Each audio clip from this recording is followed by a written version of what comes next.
pledge allegiance. Allegiance to the flag of the United States of America and to the republic for which it stands, one nation, under God, indivisible, with liberty and justice for all.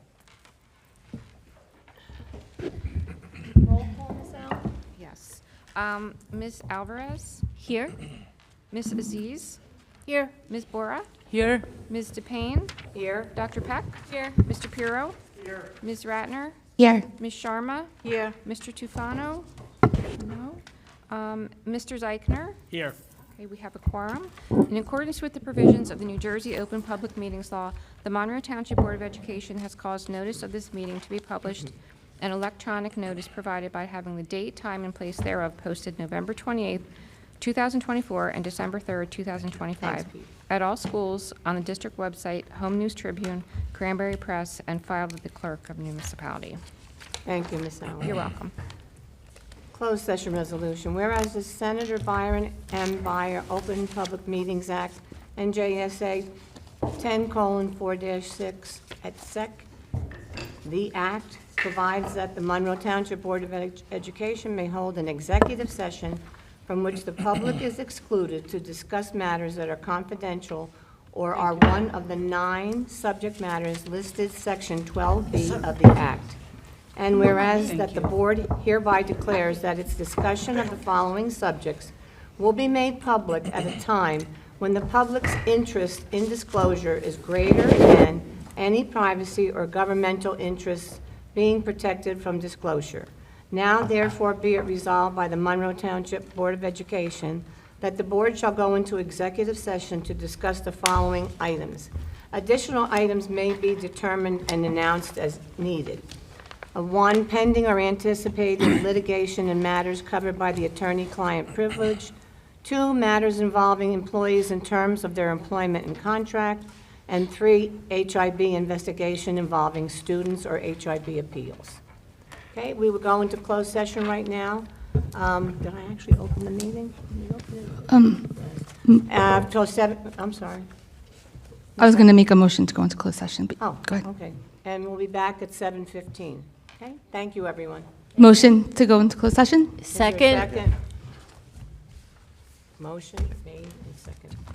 Do you want to roll call? Roll call. Roll call. Okay. Okay. Ms. Alvarez? Here. Mr. Tufano's just walked in. Yeah, oh, Okay. okay. Ms. Aziz? Here. Ms. Bora? Here. Dr. Peck? Here. Mr. Pirro? Here. Ms. Ratner? Here. Ms. Sharma? Yes. Yeah. Yeah. Just, Okay, sorry, go Mr. ahead. Zeichner? Yes, did I say? Yeah, Did I say that's here? okay. I think you said here and everyone Yeah. followed. And then I realized it after I said here. I got We can distracted. you want- consider that to be attendance. Do you- So if we could just have a motion and a second to go into executive session, which is going to require a yes or no vote. Motion to go into executive session. Second. Okay, Ms. Alvarez? Yes. Ms. Aziz? Yes. Ms. Bora? Yes. Dr. Peck? Yes. Mr. Pirro? Yes. Ms. Ratner? Yes. Ms. Sharma? Yes. Mr. Tufano? I have a question. I'm sorry, I'm late. A lot of traffic. Okay, Second. okay. I sent an email a couple of days ago, which wasn't answered, about the school ethics, saying that the doctrine of necessity, what we're doing is not correct. So I would like that to be addressed now, so the public can hear what's going on. and Yep. Maybe you could read my email. I've read it, Mr. Tufano. How come I didn't get a response? I couldn't tell you why I didn't get a response. With regard to the doctrine of necessity, the Ethics Commission has indicated that the board should not, when we invoke the doctrine of necessity, the Ethics Commission does not want us going into executive session and having those conflicted members be part of the discussion, despite the fact that the doctrine of necessity has been invoked. Therefore, going forward, to the extent that any conflicted board members are going to participate in a vote when the doctrine of necessity is invoked, those conflicted board members cannot be in executive session during the time that any discussions occur with regard to the vote. The only thing that the conflicted board members can do once the doctrine of necessity is invoked, is actually just vote on the matter out here in public. They cannot be in executive session as part of a discussion related to anything concerning the vote that's about to happen in public. So we are going to be doing things differently. Thank you. I have a follow-up question, Mr. Weiss. I did read the email, and it stated in the advisory opinion that the 3 board members that were unable to participate in the discussion was because they had members of their family employed in the district. That is not the case for all of us here.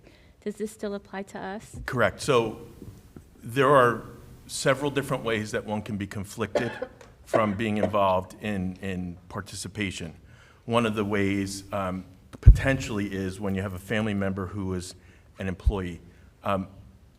Mrs. Alvarez, that doesn't come into play here because we're looking at whether or not someone's conflicted. If they're conflicted, we don't necessarily, I'm not saying this to be flip, but we don't necessarily care about the reason why they're conflicted. The fact is that they're conflicted and just shouldn't participate at all. So while in the one advisory opinion, it dealt with the family, the only thing that we should be concerned about with regard to that situation is the fact that they were conflicted, and because they're conflicted, they're limited as to what they can participate in, and the same goes here. Conflicted board members cannot be part of the conversation in closed session.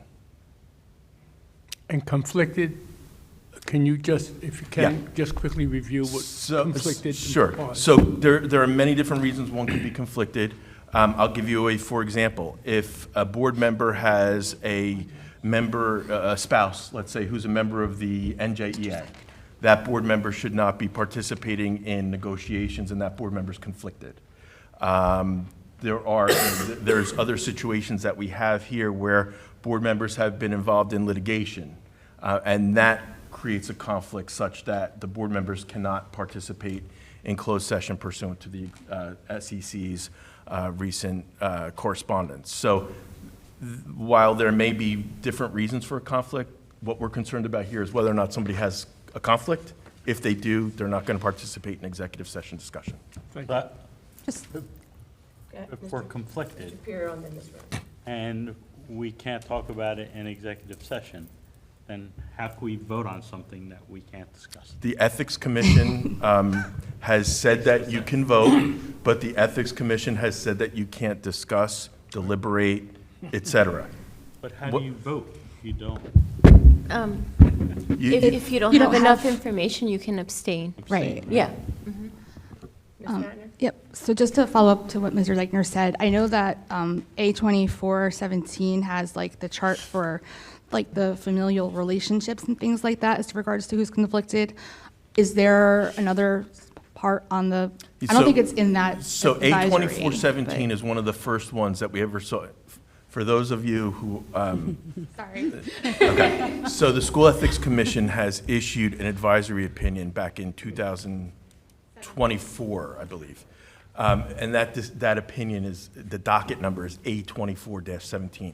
The reason why a lot of people know that particular decision is it's the first time that we saw a chart from the SEC, the School Ethics Commission, that tells us about the different conflicts, and you figure out your situation and you look at the chart. There was subsequent to that. Right, that was another decision 2017. Then there was another there one was in another one, 24. that came out about a year or so ago. And that one was a bigger chart. Oh, I know. So that one is, and I'm saying it kind of in a colloquial way here, but that's where we look as attorneys. We look to those charts to figure out whether or not somebody's conflicted. So I would suggest, that you continue to mind A2417 and the other decision from 24, which I can't think off the top of my head the number, but those two are very instructive with regard to board member conflicts. Mr. Rice, if I may ask a very layman-like question specific to our board situation, because what Ms. Alvarez said was speaking to this advisory opinion for another board, but we are referring to it to make our future course of action specific to us. I think your guidance is any discussion regarding Dr. Chanley should not be participated in by conflicted board members. But Now- I'm going to actually take it a step further from just Dr. Chanley. Okay. It's any board member who has a conflict. If we happen to invoke the doctrine of necessity because there They are cannot other be part of conflicts, deliberations. they should not be part of the conversation in the room. So I'm going to make a very specific question. We are waiting an investigation report, which We just could have be to be coming out. careful because some of this is for executive session and No, Dr. I'm just talking general public knowledge that that report is going to come out sooner than later, and the board would typically be deliberating on that in a closed session. So until these litigations are resolved, we are looking at I would a just be few, careful. only a few members deliberating. I would be careful only because Dr. Chanley has not been riced. We're talking about a personnel matter out here in public, and I'm one of those people that rather be Okay. safe than sorry. No, you've just got to don't guide want- me, you're right. So I'm happy to have a discussion Sure. offline about that specific situation with you. Sounds good, thank you. Okay. I just have two quick follow-ups. So the first is, if you are conflicted, I know we can't have the discussion in executive session. If the doctrine of necessity is read, and I know it lasts for 30 days, I'm assuming that any like one-on-one conversations or anything like that, like a conflicted person can no longer discuss anything regarding that, so- or is that a gray area? Here's a great rule of thumb. If you're conflicted from something, I would strongly suggest that you don't talk about it with anybody, other than perhaps me or Dr. Lehman, if it's appropriate to do so, just because you want to be really careful. And I never want to be involved in a situation where I'm essentially aiding in the violation of the doctrine or the code of ethics for school board members. So I would suggest that if you're conflicted, we're all adults here, and we all can measure our words, and I think that we should, if we're conflicted, we should be extra careful as to what we say, both publicly and privately, when you're conflicted. Okay, and then just to really quick follow up with what Mr. Pirro sort of said about taking action. Once the doctrine is read and we're voting here, the conflicted board members, can we ask questions during that discussion because it was read, or can we only vote? So until we hear further from the SEC, I'm going to suggest to you that if you're conflicted, and if we read the doctrine of necessity and we invoke it, and we're having a vote out here, I would say that you're entitled to ask, in the part where it says questions, discussions prior to the vote, we're in public, I think it's okay to ask questions, discussions, so long as it's a public-worthy question. For example, if we're talking about an employee, we shouldn't talk about the employee during questions, discussion out here on the vote. That's all I'm saying.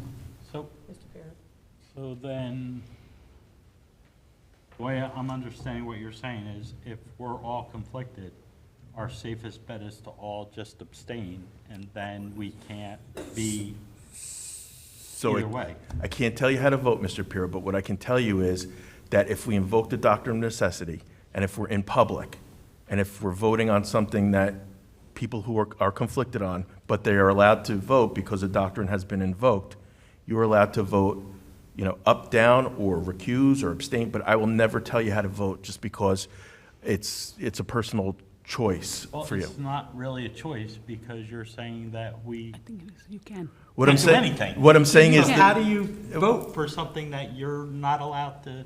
So I think our safest bet, if anybody's conflicted, is we should abstain and then just leave it at that, like.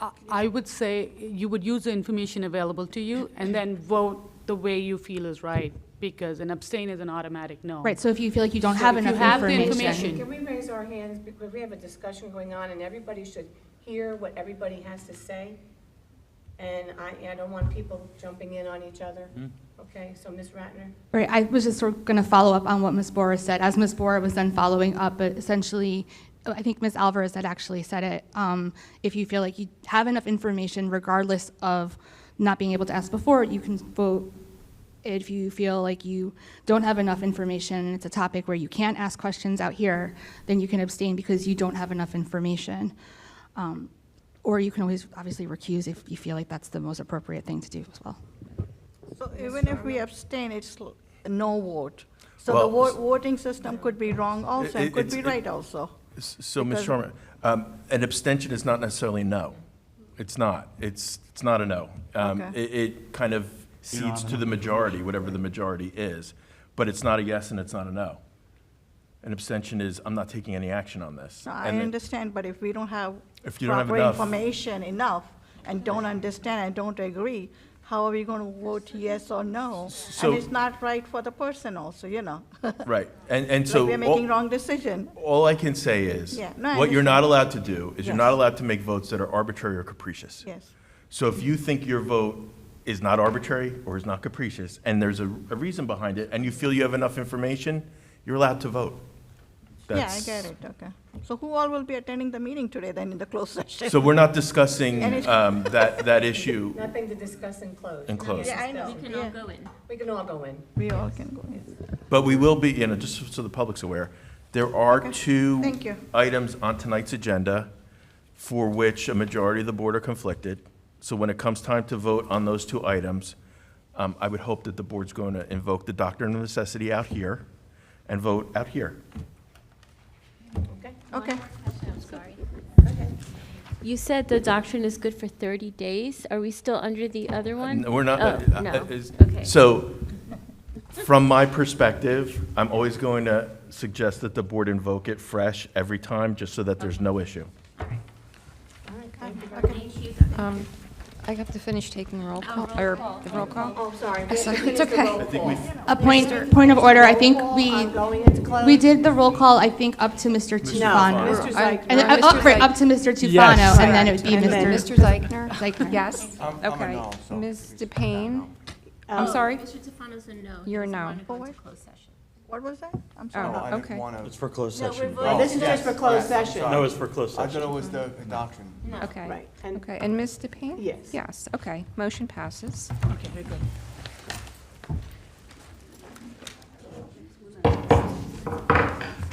We now bring the meeting back to order. Approval of minutes. Ms. Allen? Motion? Second? Is there any discussion? Just a clarification, is this for the public meeting? Yes, we're in public meeting, yes. For the minutes? We're approving just the public minutes, right? Or we're approving closed session? Well, Motion to approve the public Public minutes? board, yes. Okay, thanks. Is there any second on that, the public did board? second, yes, You I did, second. okay. Is there any discussion related to that? Ms. Allen? Yes. Ms. Alvarez? Yes. Ms. Aziz? Yes. Ms. Bora? Yes. Dr. Peck? Yes. Mr. Pirro? Oh, he's not here. Okay. Ms. Ratner? Yes. Ms. Sharma? Yes. Mr. Tufano? Yes. Mr. Zeichner? Yes. Ms. DePayne? Yes. Motion passes. Now we're going to the closed session meeting of November 19th, 2025. Do I have a Motion? Do I have a second? Second. Is there any discussion related to that?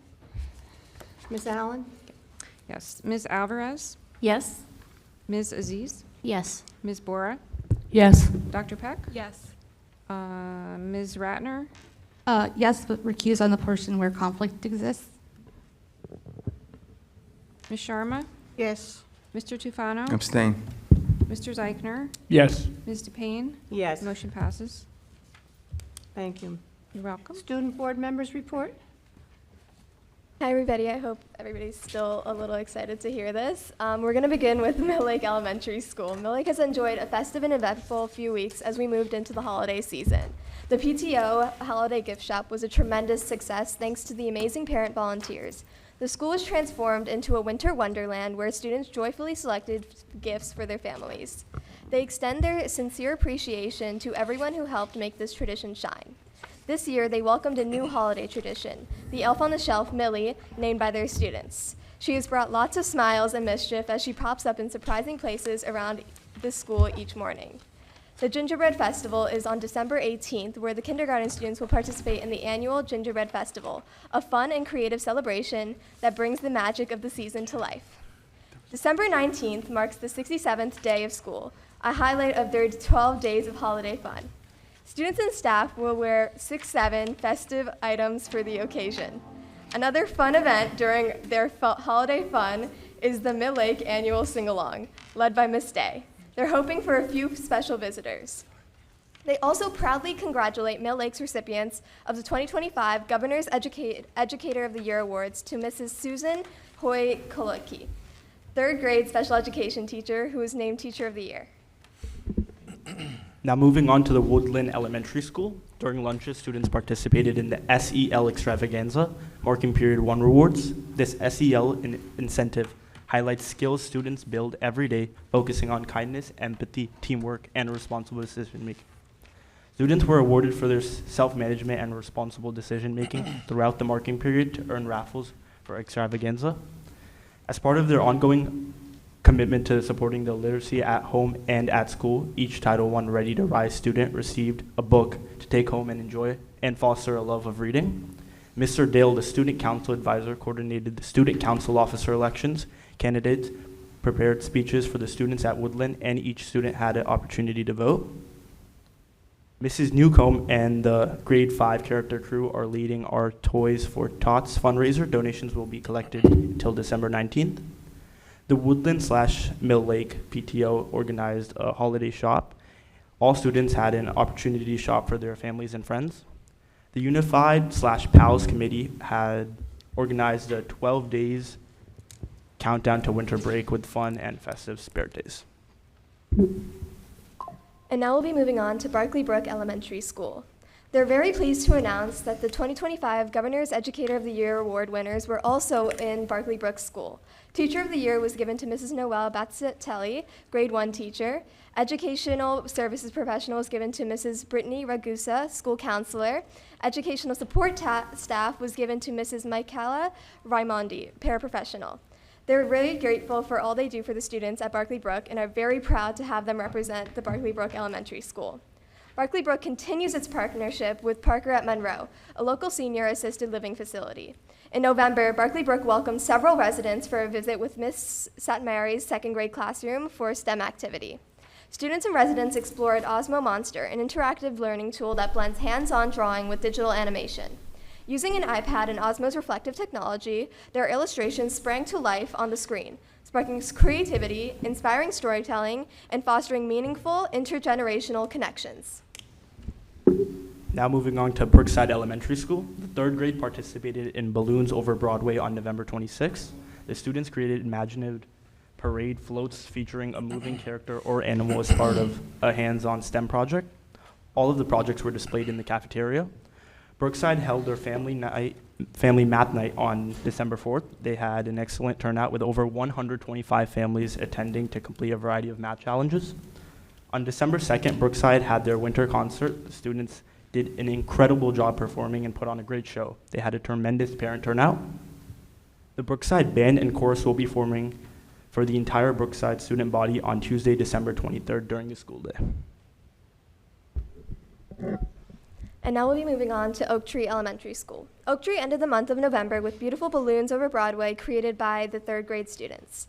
Lots of holiday-themed events going on in December, including a staff door decorating contest, the themed 10 Days of Oak Tree, the PTA holiday shop, and the month ending with the holiday pep rally. Oak Tree students have earned enough Falcon Feather tickets so that they will have a movie celebration day on December 19th. On December 9th, they had the Magic of Clean Communities Assembly, sponsored by the Monroe Township Clean Communities Organization.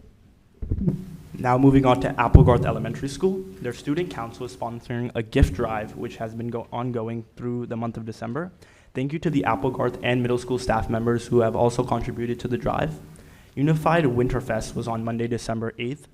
The Club Code Showcase will be held on Monday, December 15th from 6 to 7 p.m. in the high school commons. Applegarth currently has their winter band and chorus concert happening as we speak in the high school back.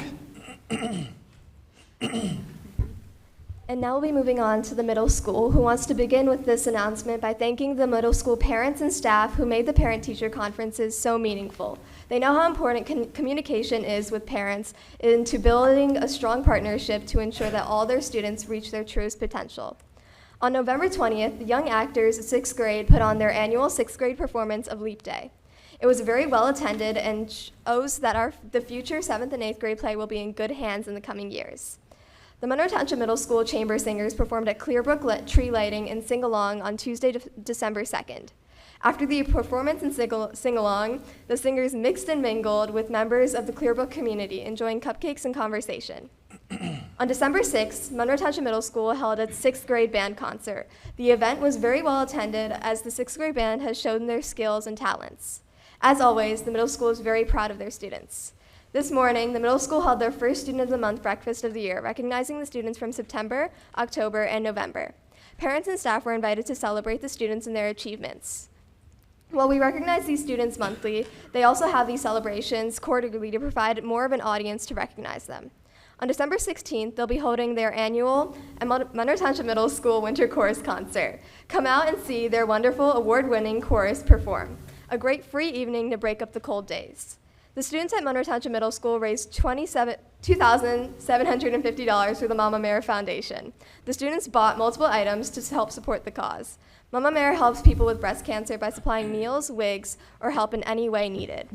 The Monroe Township Middle School Purple, Gold, and Falcon Jazz ensembles were visited by an accomplished tenor saxophone, Jerry Walden, thanks to an MEF grant. Mr. Walden spent a morning as a clinician working their jazz ensembles to prepare them for their upcoming concerts. Mr. Jerry Weldon is a tenor saxophonist noted for his involvement in various groups such as the Liliano Hampton Orchestra and Harry Connick's Jr.'s Big Band. Now, finally, we have the Monroe Township High School. The high school has a very busy month so far, hosting a food drive for the school and numerous different school activities. The high school food drive has been a major success, with one classroom alone donating over 80 items to the food drive.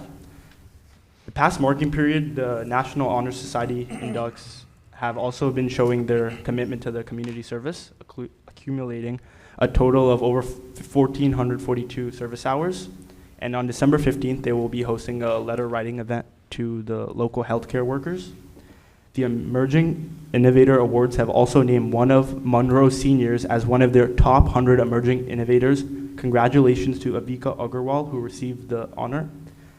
The high school's Key Club has also donated over 50 toys to the children in need during the holiday season in partnership with RISE.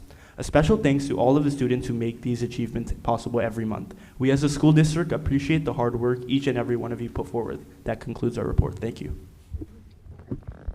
Very good. We as a Board of Education appreciate what you put into your reports every week too. They're very thorough and keeps us informed of what's going on in the district, so thank you both.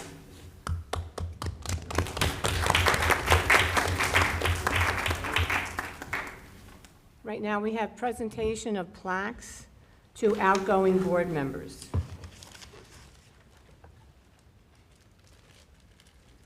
Do you want to do that?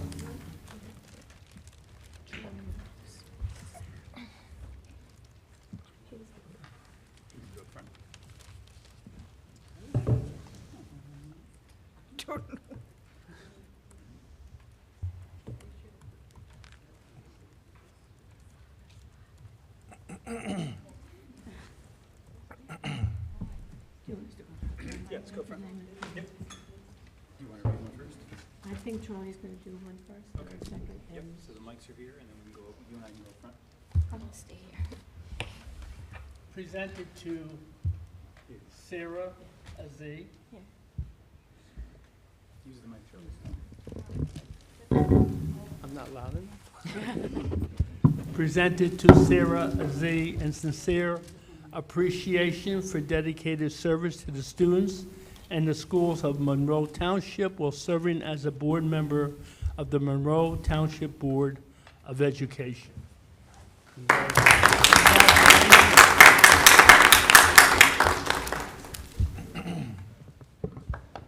Ms. Mora?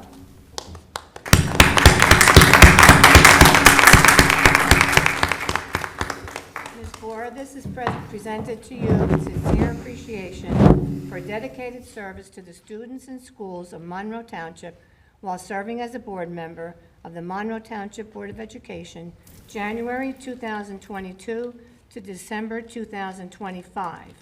I also want to thank you for your constant dedication, hardworking, and caring willingness to do what you do here for the students of this district. Monroe was very happy, we're very lucky to have you in the last 4 years. You're very thorough in what you do. I'm sorry, can you hear me out there? And now you can spend more time at the soccer field, watching your son's senior year and being at every soccer game. So I want to thank you for your dedication.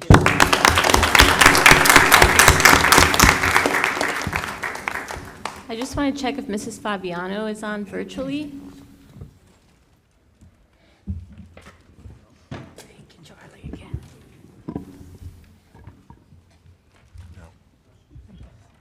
Okay. All right. Well, hopefully she'll join us virtually. I have a little speech I wrote on her behalf to present her with the award.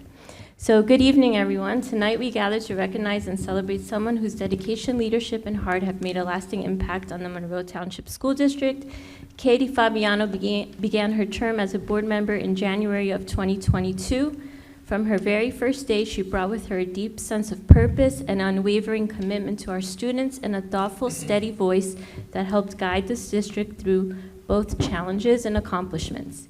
In May of 2024, Katie was unanimously elected board president, a reflection not only of the trust and respect of her fellow board members, but of her collaborative spirit and her ability to lead with integrity. In her time as president, she championed transparency, fostered teamwork, and ensured that every decision was grounded in what was best for the children and families of Monroe Township.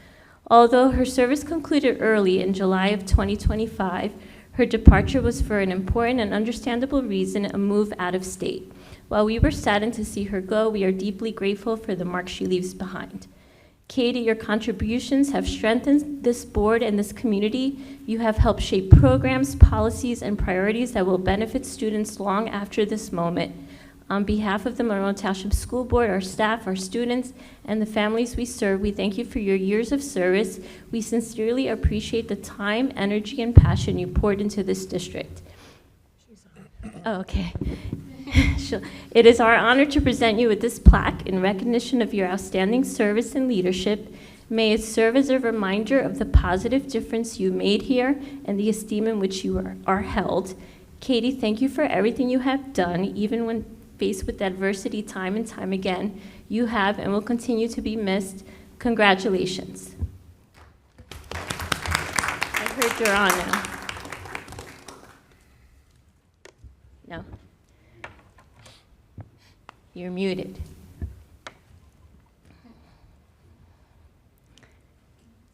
Well, I will give you the plaque personally in a couple of weeks when I see you. Congratulations.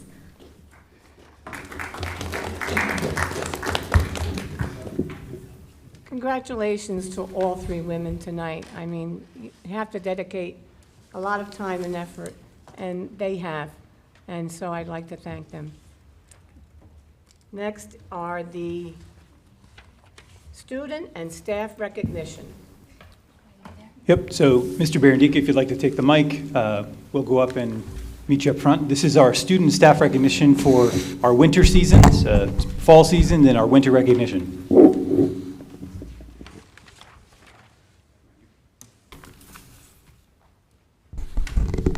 So as always, I'm excited for the opportunity to highlight the success of our student athletes. Today, we will be honoring 21 fall student athletes who were recognized at the conclusion of their season at the conference, state, and national level. I will begin with our volleyball team. Our head coach was Victoria Steck. We have all red division, Christina Nieves.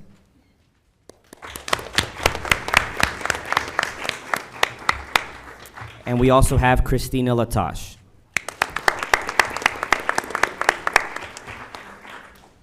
All conference and all red division, Adia Mukunda.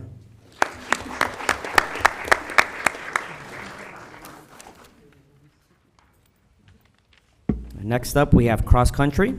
Head coaches Mary Howroyd and Nick Puleo. All conference, Ananya Raja. And all red division, James Giordano. We'll move on to field hockey. Head coach Melissa Ladd. All red division, Brianna Bukowczyk.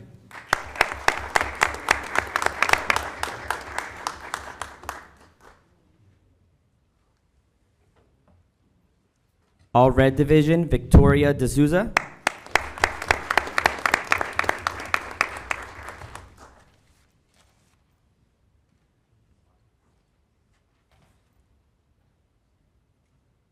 There you go. Oh, back. There you go. We have All Red Division, Francesca Latilla.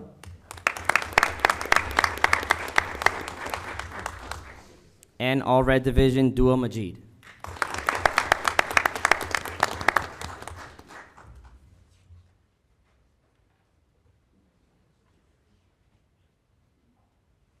We also have All Conference and All Red Division, Isabella Rubino.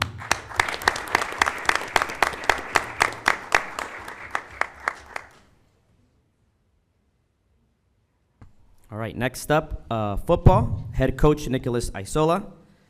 Second team All Division, Logan Richter.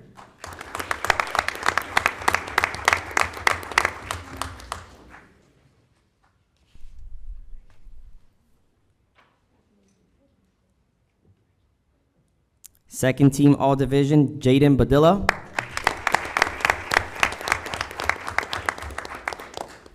Congratulations, Jaden.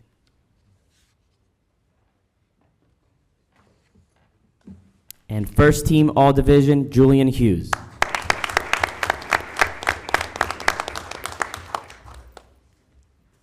All right, next up we have girls soccer head coach Christian Jessup. We have All Conference and All Division, Caitlin Brownlee. She will also be moving on to play at the collegiate level, Division I, at Monmouth University.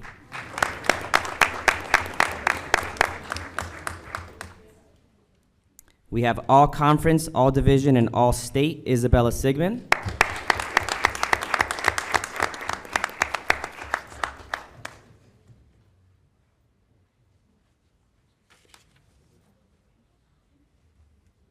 And All Division and All State, Remy Tanzer.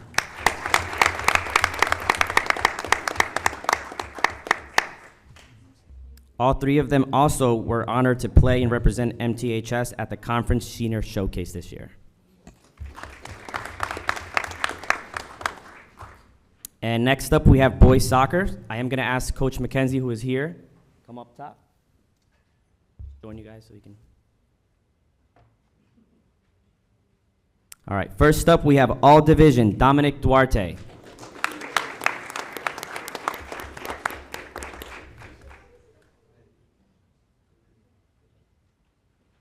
All Conference and All Division and All State second team, Akai Davis.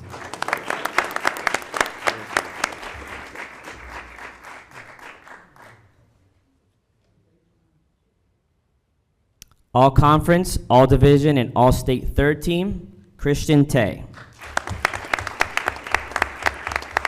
Christian was also selected to play at the Conference Senior Showcase this year. All Conference, All Division, and All State, Drew Offenberg. He was selected to play at the Conference and State Senior Showcases. And our last recognition for the evening for boys soccer as well is All Conference, All Division, All State, and All American, Christopher Duran.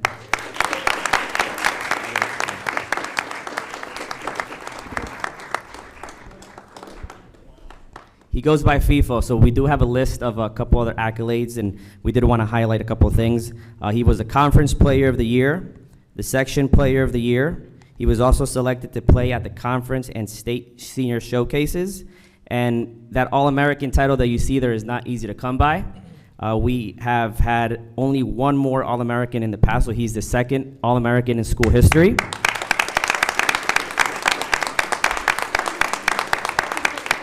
That is our first in boys soccer. He is one of 7 in New Jersey and one of 110 nationally. And he will be formally recognized at a ceremony in January 17th in Pennsylvania at the National Convention. So as always, we were very proud of you. Make sure you guys go on and do big things and always come back and remember us. Congratulations.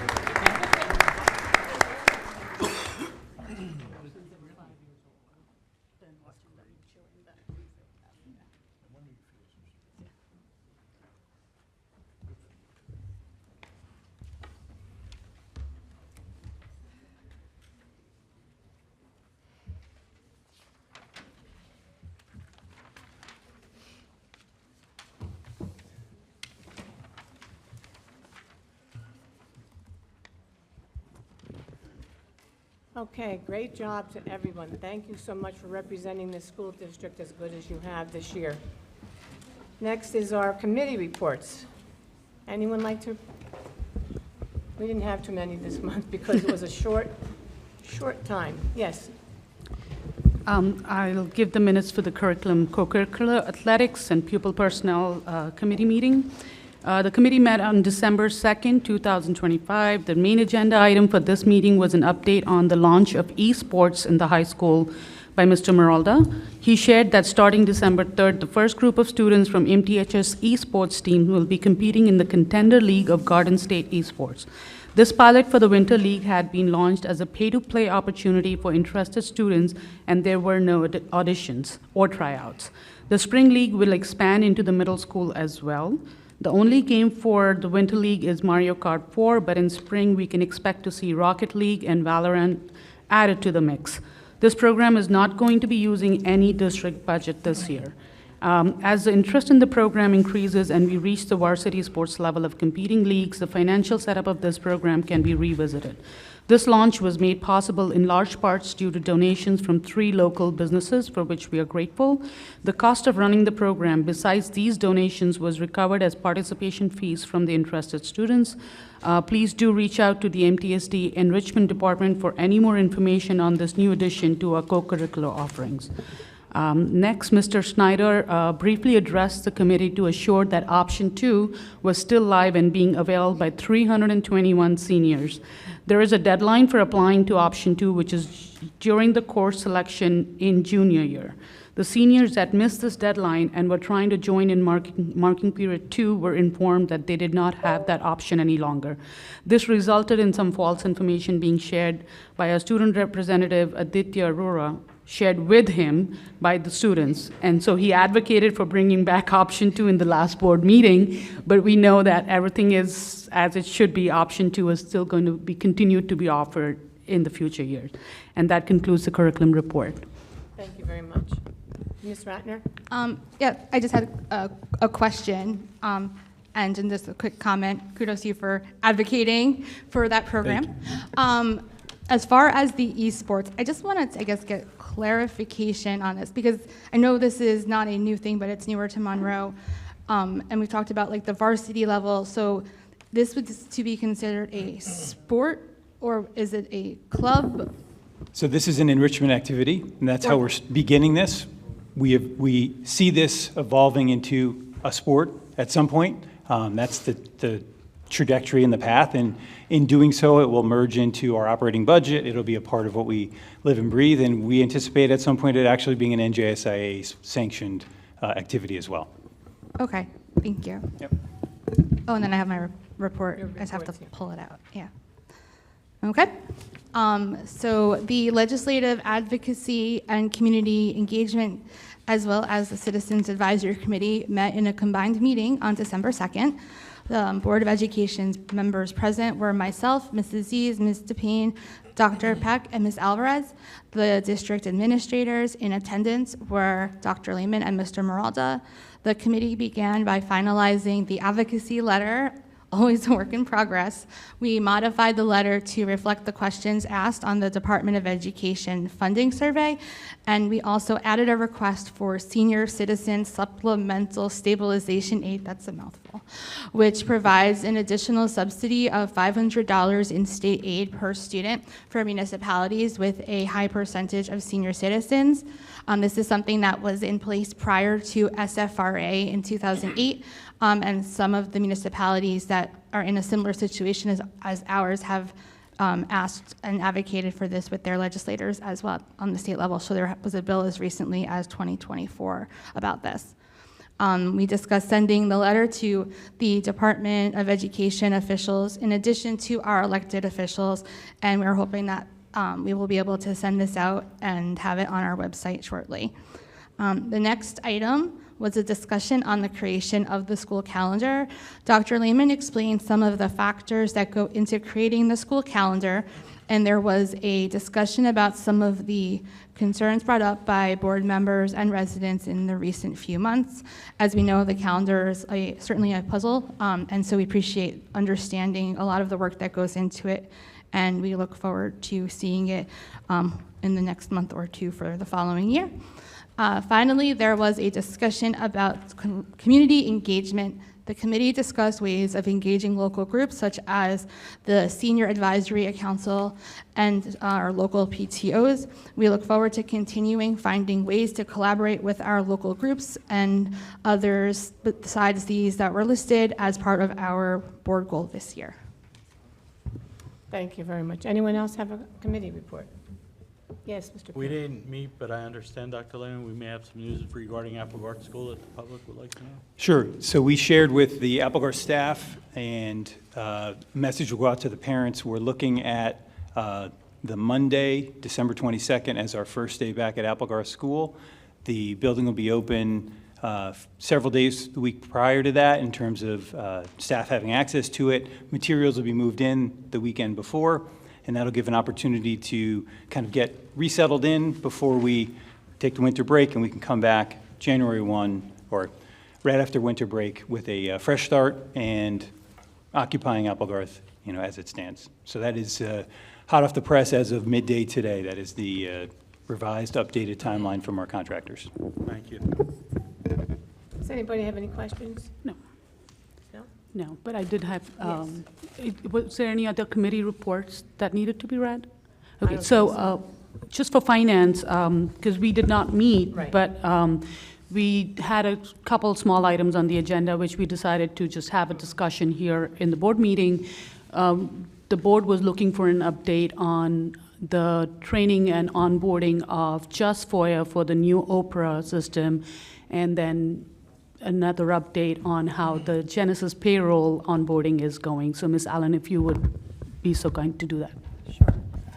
So regarding Genesis with the payroll, we are on schedule to go live with the new payroll system on January 1st, 2026. The team has been actively participating in the Genesis implementation trainings, which will continue through January of 26.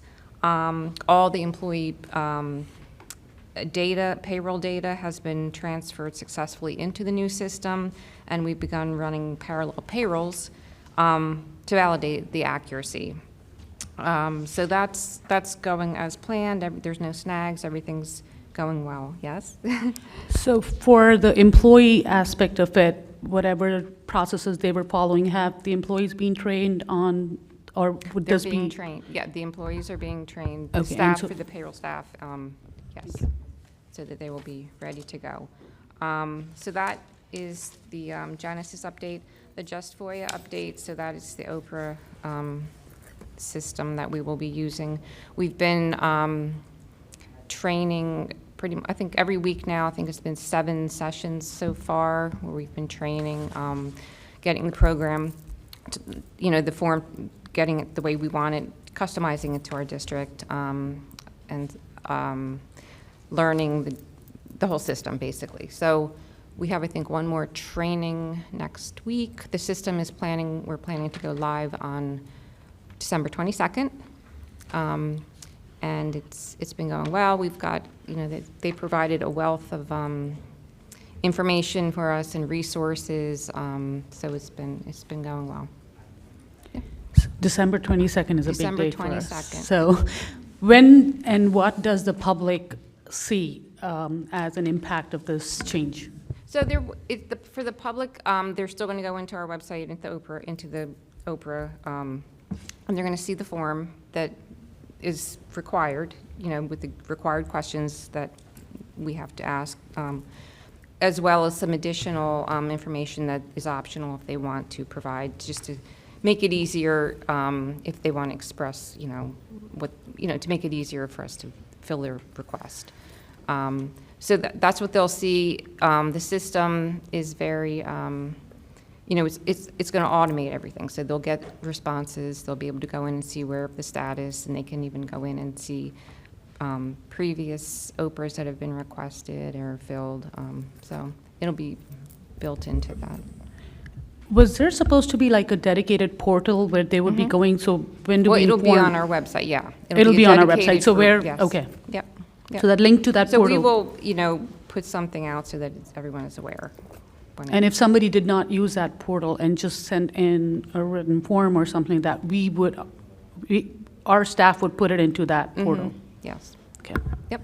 Any other questions, Ms. Ratner? Just to follow up on what Ms. Bora had said, I know a lot of our residents or people who have submitted Oprah requests would use Oprah Machine, and I know we said that this works with that. Do the people who utilize Oprah Machine then have to fill out the form on our website, or is there an easy way for that to Yeah, occur? at this point, yeah, they could still do that they can still use Oprah Machine, and then it will, their system, they're in the process of getting, so it automatically comes over. For now, we will just have to take what we get into the Oprah Machine and put it into our program. So, but they could still use Oprah Machine, of course. Yep. Any other questions for Ms.? Just good luck. Thank you. Thank you. Sounds like all good things. Yeah, I think it'll streamline the process. It'll, Yes. yeah, definitely. Yes. Yes, Okay, thank you. very much. Thank you. We're public forum on agenda items only. If anyone wishes to speak, please come up and state your name and where you live.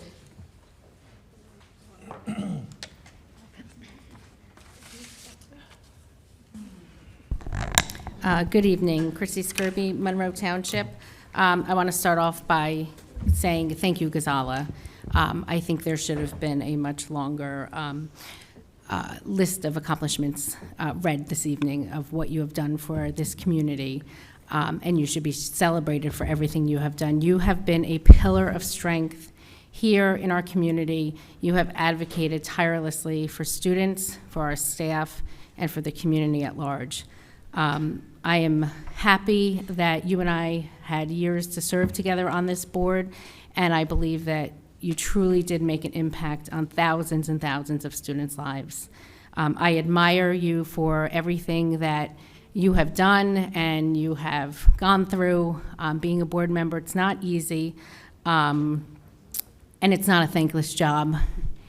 You are thanked by the community. You are so appreciated, more than you'll ever know, by all of the students whose lives you've touched. Thank you so much for everything you've done, Ghazala, and thank you for staying with it even when it gets really tough sitting there around the table and when you have a lot of people that are not there for the right reasons. So I thank you for always standing tall and making sure that you did what was right. I do have a couple of questions. So I'd like to know whose decision it was not to hold Buildings, Grounds, and Transportation Committee meeting?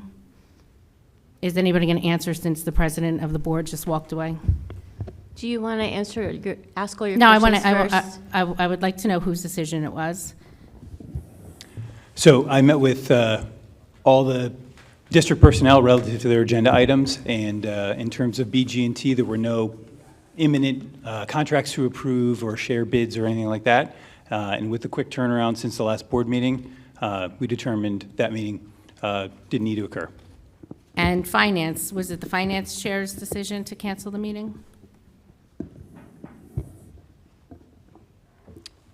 The finance chair was, So, due to time constriction, we decided to do that discussion here because it was a small agenda. Okay, well, you know, I just want to say, the committee meetings are supposed to be where you discuss and deliberate and ask your questions.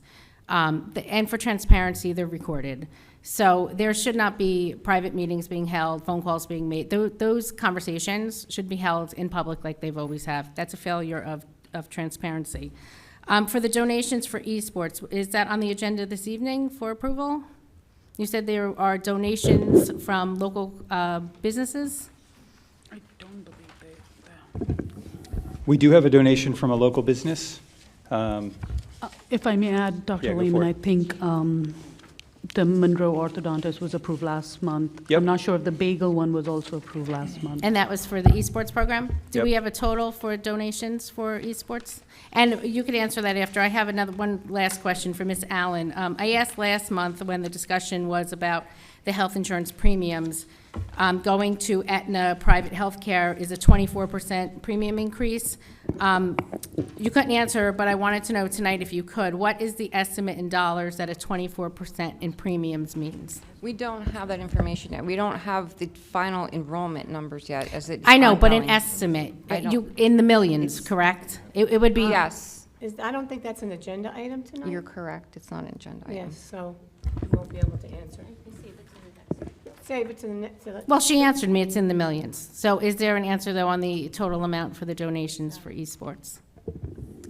I'm going to look at the back agenda item, and I'll get it to you. Okay, thank Yep. you. I just don't know it off my top of my head.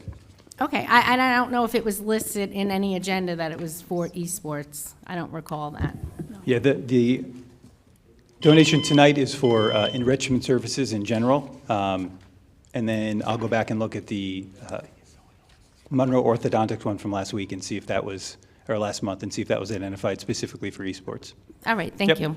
Ms. Kirby, if you didn't get your answer, you can always come back at the end and ask the question again. No, I got my answer. Oh, She you said did? it was in the You're all millions. set then, okay, fine. For that, Just wanted to yes. make sure. Anyone else? Oh, yes. April Gardner, 67N Amherst, here in Monroe. I have a question. It's on, I'll be simple, page 13, and FB.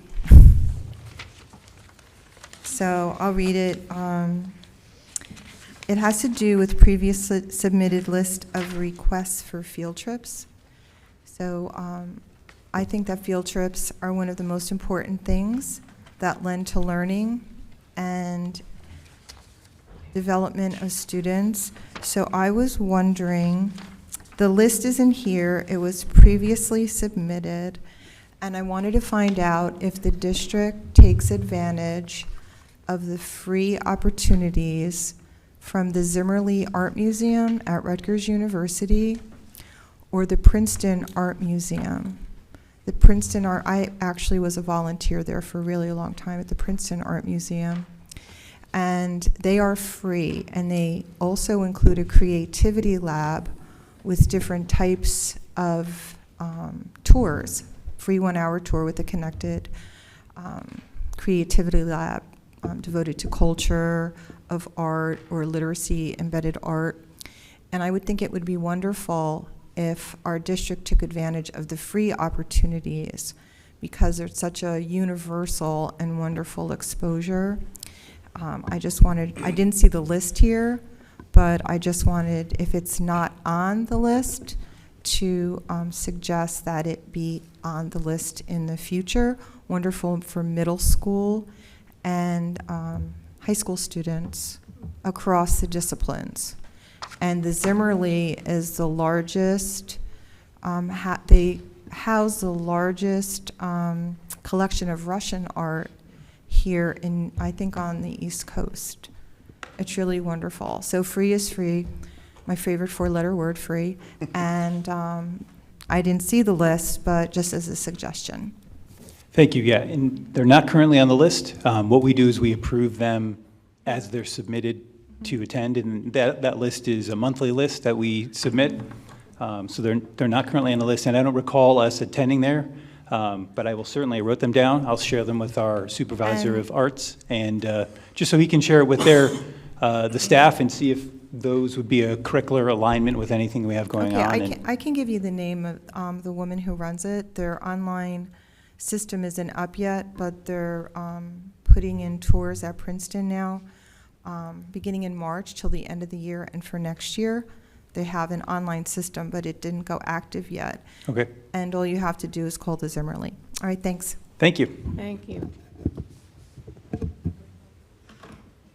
I can't remember the last time I walked in here and there were fewer people in the audience. I'm Dave Ratner. I live with that woman over there. And I am not going to perpetuate this too long, but I was fortunate enough to have the Applegarth concert coincide with Ghazala Love Night. And Ghazala is wonderful, and appreciate all of the amazing things she's done for the town and the district and helping in the board. So I will close out by saying thank you all for all of your work, and for everybody who's put in time to help support this district. And amen for Ghazala. She's tremendous. Thanks so much.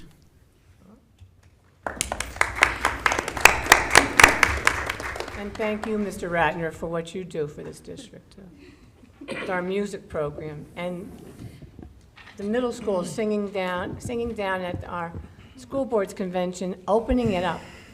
And to sit there and listen to that chorus was, they were phenomenal.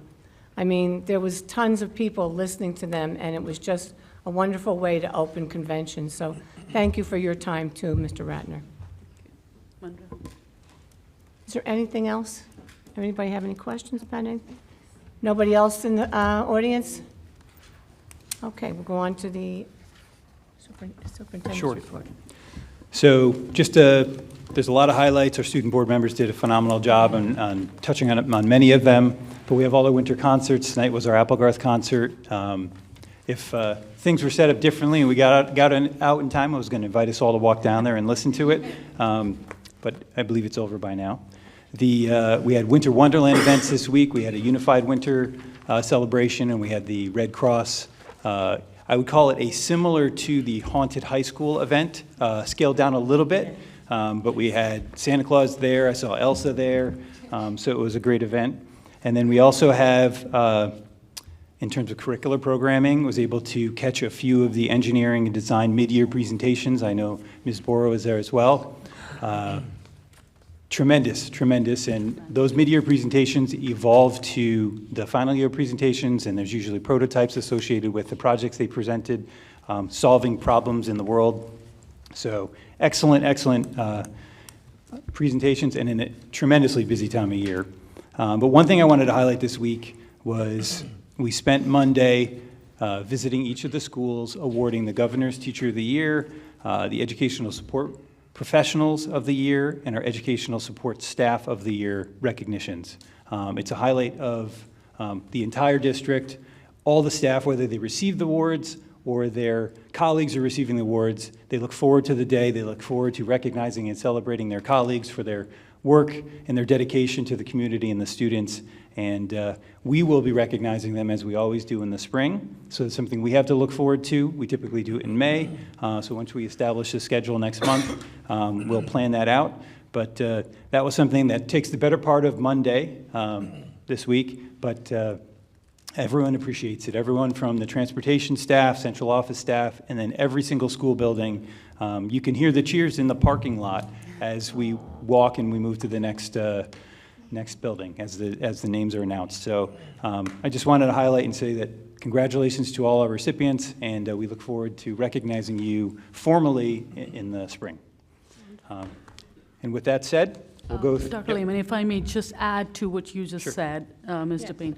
So the engineering design and development presentation that I saw, it was a capstone project idea presentation. And I have to say, if this was the last thing I did as a board member, I am super fortunate, because I saw kids, 7 teams propose ideas for solving a whole variety of problems in the world. And now they're going to start building the prototypes. And I'm an engineer by education, and that was something that I did in my final year of engineering. So the opportunities, and I know it's 20 years later, but still the opportunities that our kids have, and I believe is tied to the Project Lead the Way program. And Ms. Gauri Shankar is amazing. Those students blew it out of the park. I was very, very impressed. I think we have one-of-a-kind program here in Monroe Township.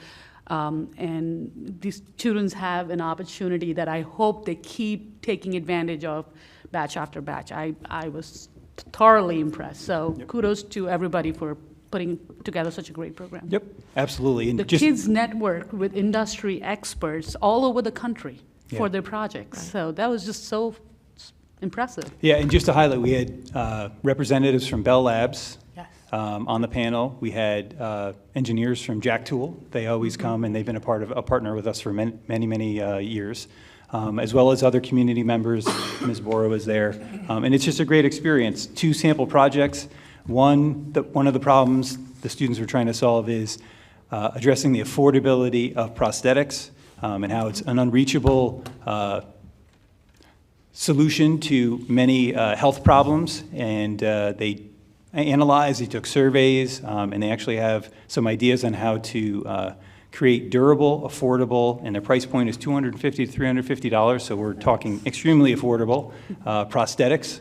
And another project was addressing, many of the new cars have alarms and alerts that alert you when a car is changing lanes or braking in front of you, but there's a recognition that not all cars are new enough to have that technology. So the problem would be to solve the alert problem. If a car is stopping in front of you, but you happen to have a car that's older that doesn't have that technology built in. So they have ideas on how to use LiDAR and other things to make an affordable solution. I believe their target price point was somewhere around $50, $30 to $50, that could plug and play in a late model car to increase the safety. So just to give you the range of, a health and wellness problem to a technology problem. So. And they communicated with our community members, like Monroe Assisted Living and places there, because one of the projects was how to address the shoulder and back pain that happens to wheelchair users. So they tapped into our own community to get, the research data. So it was all very impressive. Networking, their, just the whole acumen, engineering acumen, everything was very impressive. Yep. All right, so I'll move into the recommendation. So this would be 10-member vote under personnel. It's recommended that the acting superintendent recommend the approval of items A through J under the 10-member personnel vote. Motion? Second. Any questions or comments? Ms. Allen? Yes. Ms. Alvarez? Yes? Ms. Aziz? Yes. Ms. Bora? Yes. Dr. Peck? Yes. Mr. Pirro? Yes. Ms. Ratner? Yes. Ms. Sharma? Yes. Mr. Tufano? Yes. Mr. Zeichner? Yes. Ms. DePayne? Yes. Motion passes. So under 9-member personnel vote, it's recommended that the board approved attached personnel items K through AF. K through AF. Motion? Second? Is there any discussion or questions? Okay. Ms. Allen? Yes. Ms. Alvarez? Yes? Ms. Aziz? Yes. Ms. Bora? Yes. Mr. Pirro? Yes. Ms. Ratner? Yes. Ms. Sharma? Yes. Mr. Tufano? Yes. Mr. Zeichner? Yes. Ms. DePayne? Yes. Motion passes. Yes. Do it now. All right, board members and members of the public, I'm going to read a resolution related to the invocation of the doctrine of necessity related to some votes that are about to occur.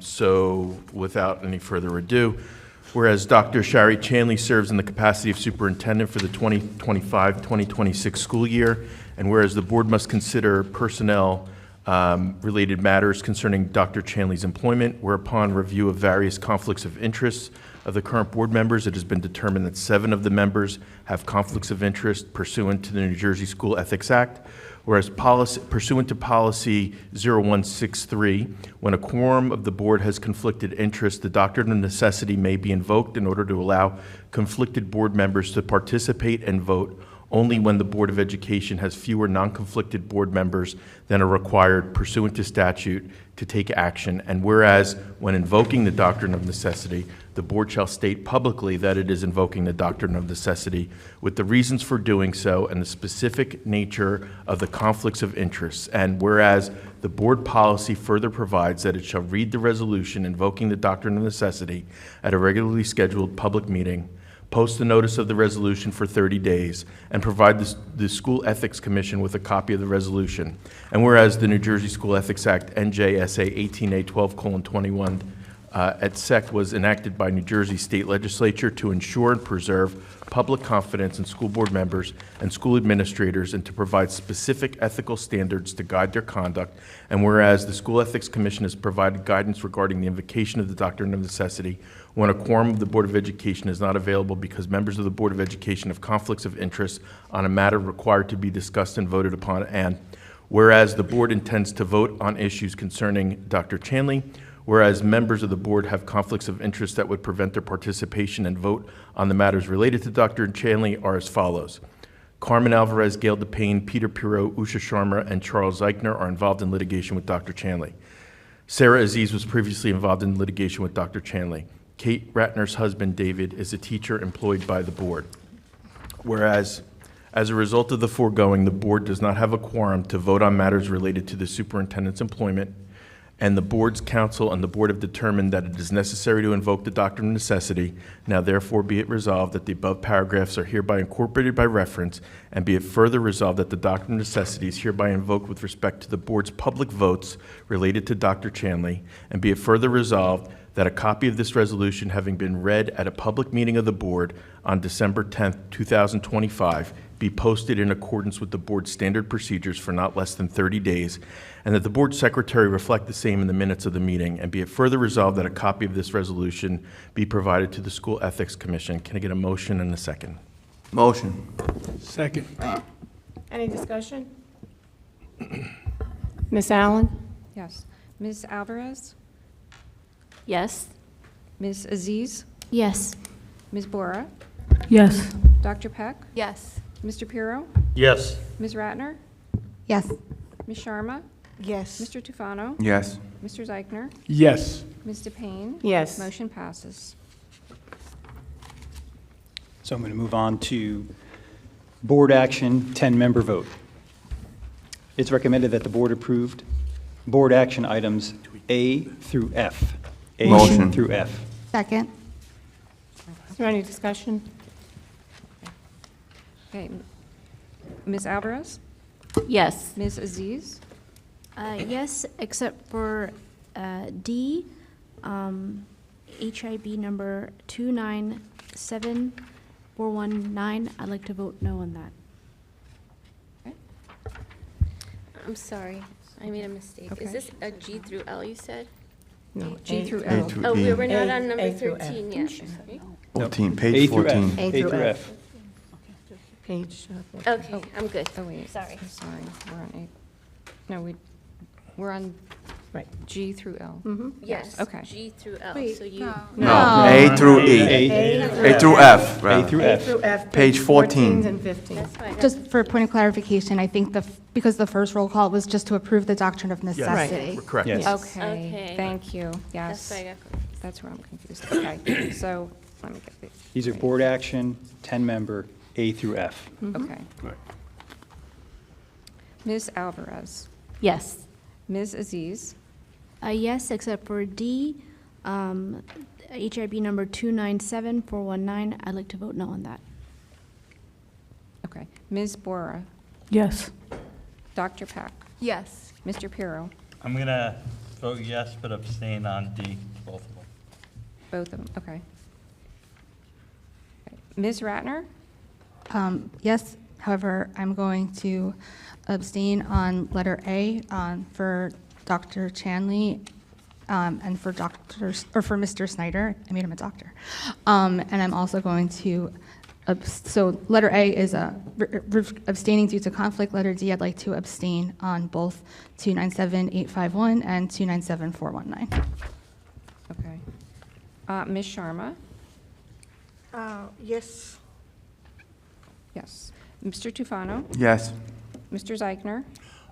Yes, except I will be abstaining on check number 12611. You're not there Not yet. yet. Not, We're you're not not Still- here yeah, yet. we're still on the A through superintendent's. F. Oh, A Page through, I'm sorry. 14 and 15. Then it's yes. Okay.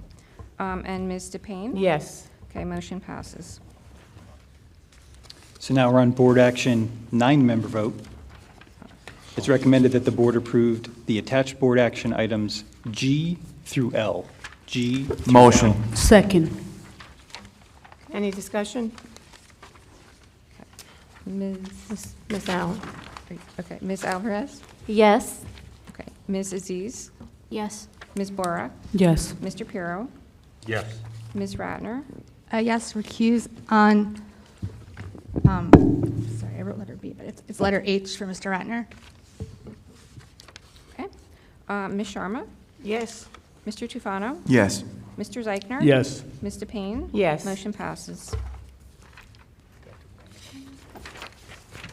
Now we're up to the Business Administrator's Report. Okay. Yes.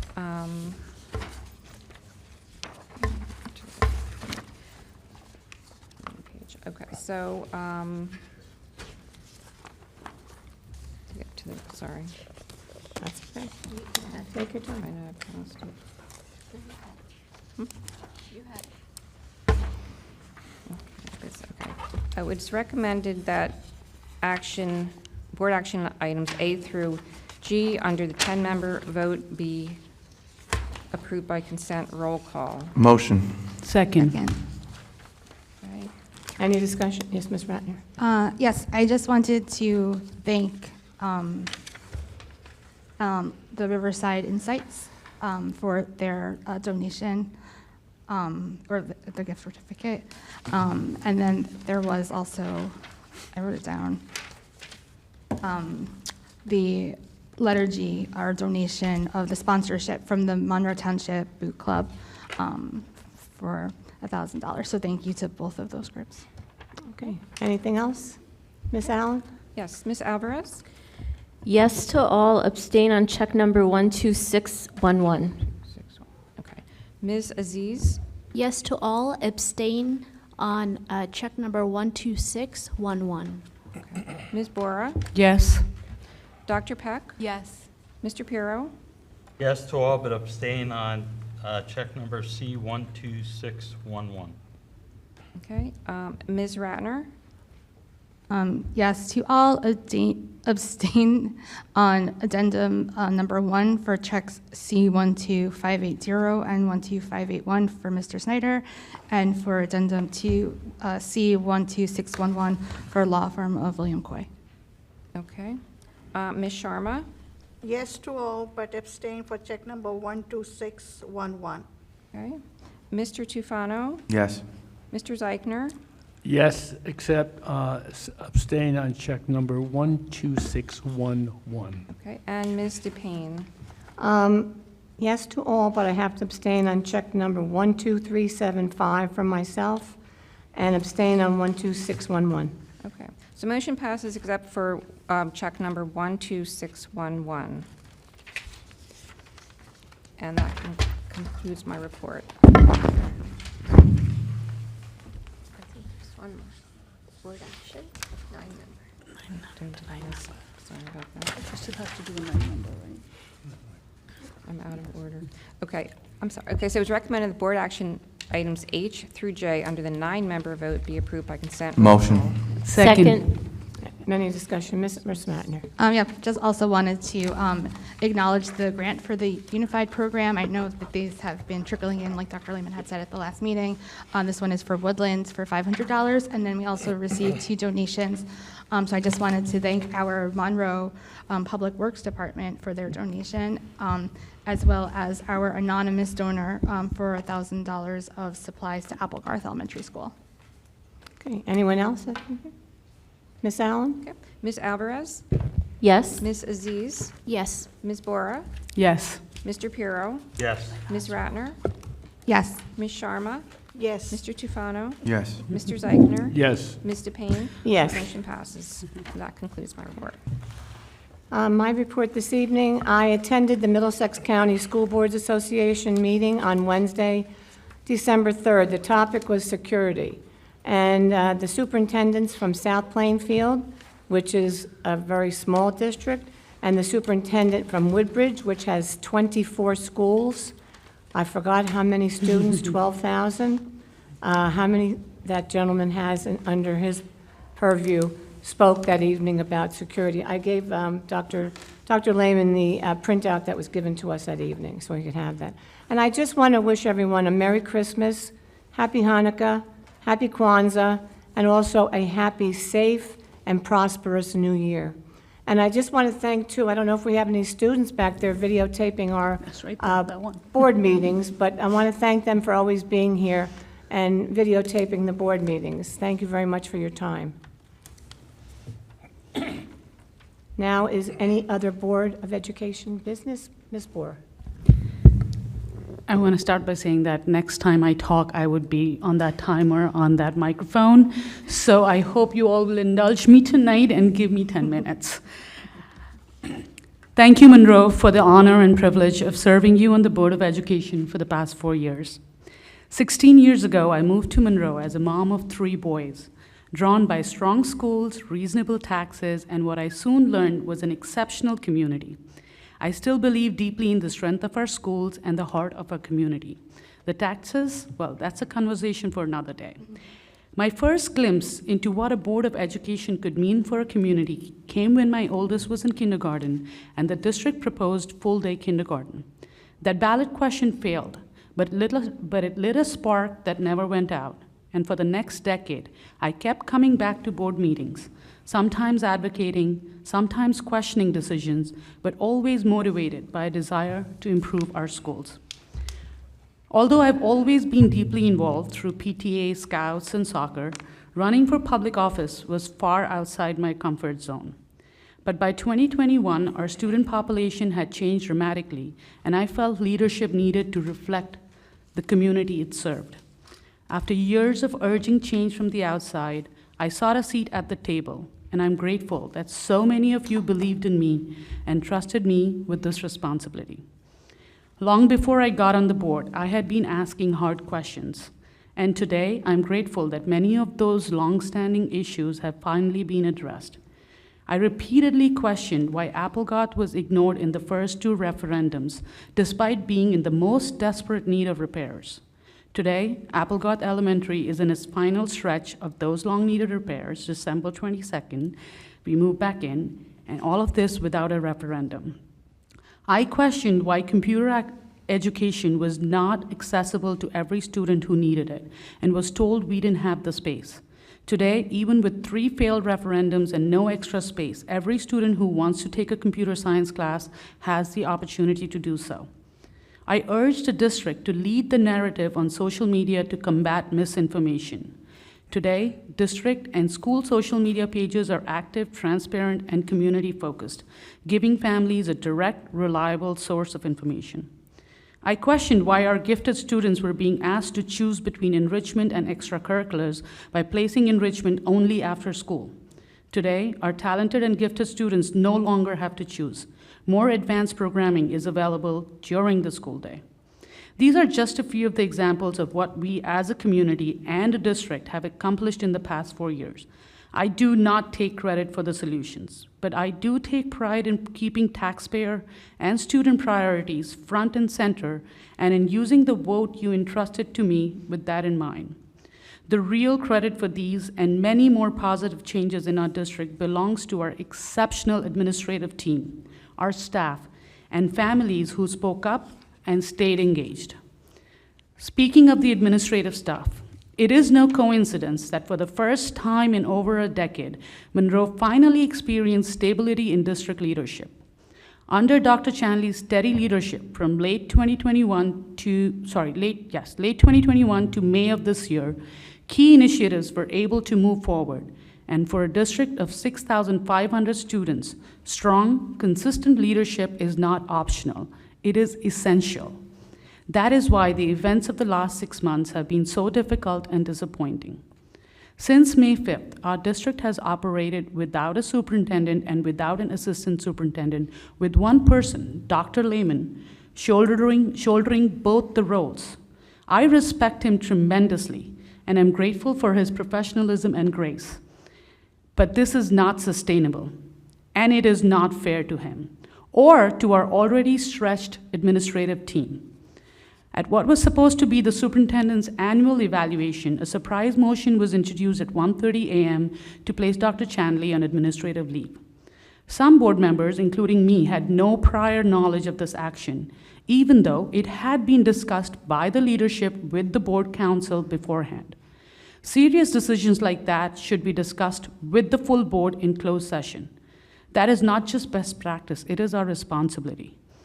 After taking that action, the board did not appoint an acting superintendent or initiate an investigation for 4 months. All it should have taken is 1 month at the most, or even less had we called a special meeting. That delay has left us in multiple lawsuits, increased investigation costs, and left the district without a clear leadership structure. This could have been handled transparently, lawfully, and thoughtfully. Even if the majority felt strongly about taking action, the process should have reflected care, transparency, and responsibility to Monroe's students and taxpayers. It is not too late for this board to change course.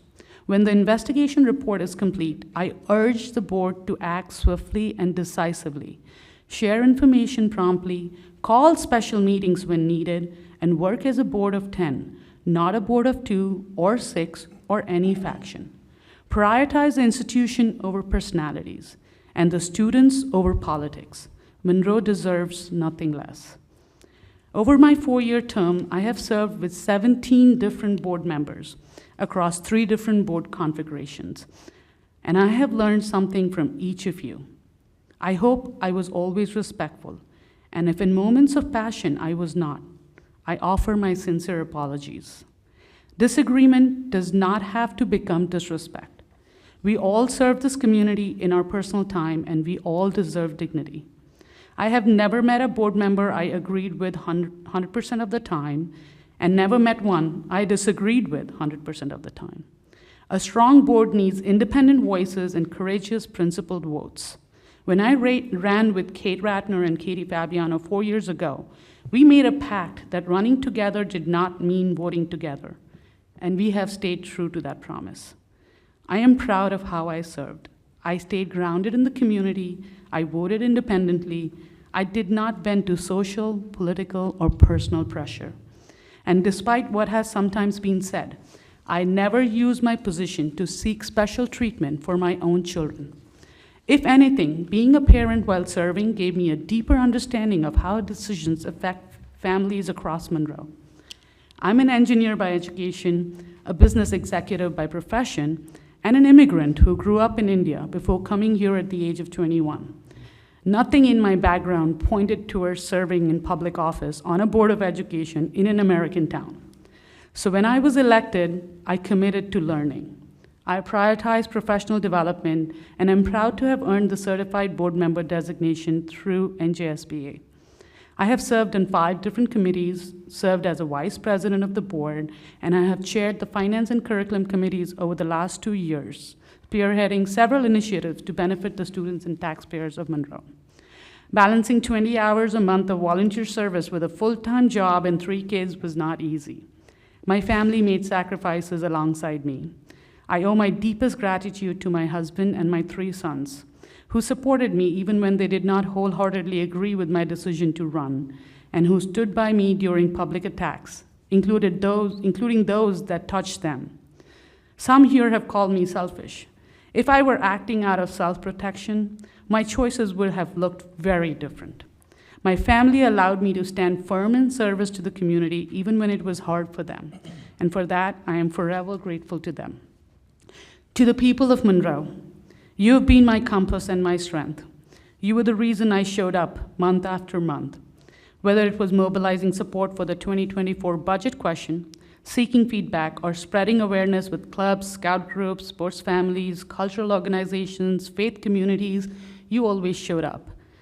To my networks through soccer, PTA, scouting, Monroe Indians for Civic Action, and the Monroe Muslim community, thank you for helping mobilize crucial votes and for believing that this work matters. This is your district, your investment, and your future. As I step away, I hope some of the incredibly talented people in this community will step forward, first to be active and informed, and then eventually to run. The district needs you. The students need you. The work is challenging, but the reward, the chance to shape something meaningful, is immense. All you need is the willingness to serve and the resilience to ignore the noise. Monroe will always have my heart and my loyalty. Thank you for trusting me. Thank you for challenging me. And thank you for allowing me to fight for our children and our schools for these past 4 years. Happy holidays, everyone. Thank you.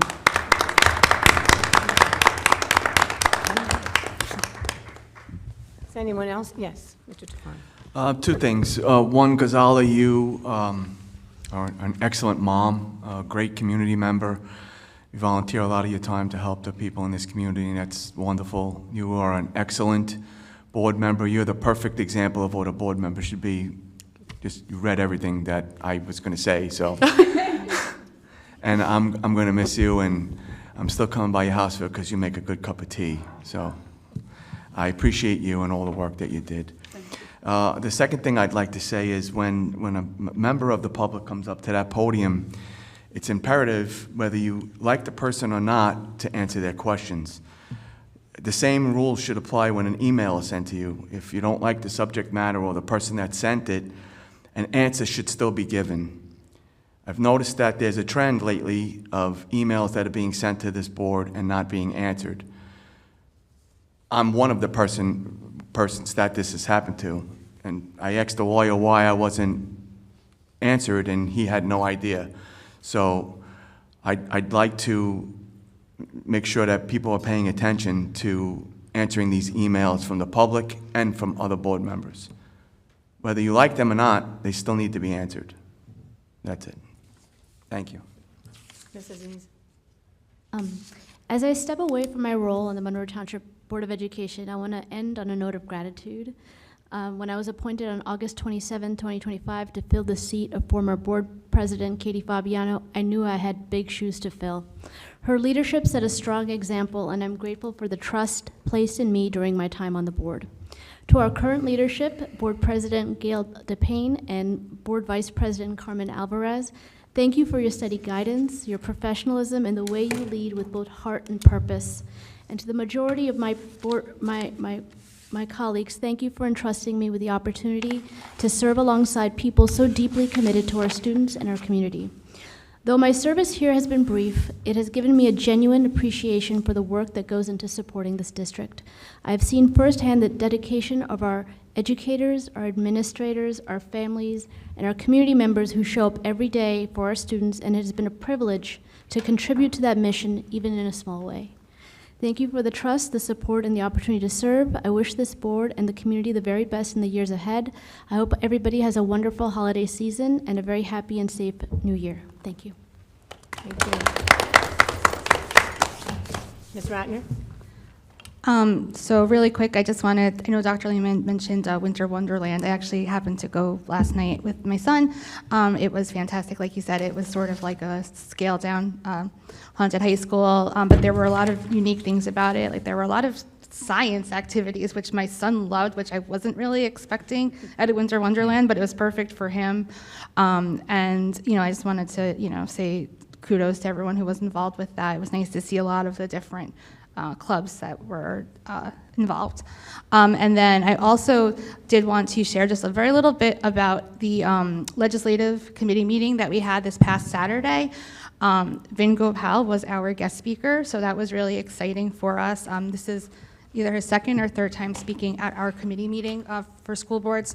And so it's really nice when he comes. He usually has his aide there and they bounce back and forth, and he tends to talk really fast, but he has a lot of things to say. And so there was some discussion on, there's now actually 2 major funding bills, which is actually something when I emailed the updated letter today, I sort of tried to put that in there because when we first made it, there was only one, but now there's 2 competing ones, but Senator Gopal is the sponsor for one and then the co-sponsor for the other one anyway, so they're trying to find a way to bring them all together and compromise. Another really interesting thing that was brought up was about a pilots discussion, which is payment in lieu of taxes. Mm-hmm. Yes. And I think that's something that would be really great for us to look at more as a district and a township as pilot sharing. I know that Woodbridge has had a really successful time doing this. They have a bit of an advantage because of some of their personnel sort of understand it better. But you know, it's always good to find somewhere to model from. And there was also a discussion from the delegate assembly. And what was actually really interesting was normally most of the resolutions pass, but at this one, out of the, I think it was the 3 resolutions, 2 of them were postponed. So I found that to be really interesting. There was one about, so I just, you know, we'll keep an eye on that. There was also a vote for the new New Jersey School Board's president and vice president of legislation. There might be some issues with the VP legislation because there's a recall vote regarding her seat. So I guess to be determined on that. But I did just want to, you know, share a little bit about what had happened there. And then finally, I did also just, and I will try to make this brief because you guys are stuck with me. But I just want to say thank you to our outgoing board members. When Katie and Ghazal and I ran in 2021, we all committed to multiple things. One of them was we all committed to learning that all we could do in order to do our job as board members. And I'm really proud to say that all 3 of us have earned the certified board member certification from New Jersey school boards. This is not a common thing for, every board member to earn. Like you've seen, I guess, at the annual thing, there's really just, 5 or 6 board members each year that earn it. So I'm really proud of all 3 of us for earning that. I think we also all earned the new board member certification as well. First year, that's the first year, right? Yeah, so good to us again. Anyway, I did say a lot of my thanks and appreciation to Katie back in July prior to her move. I just, we all know how hard it is to volunteer, especially when it takes time away from your family, so thanks again. Casala, I was going to try to wing this, and I decided that would be a bad idea.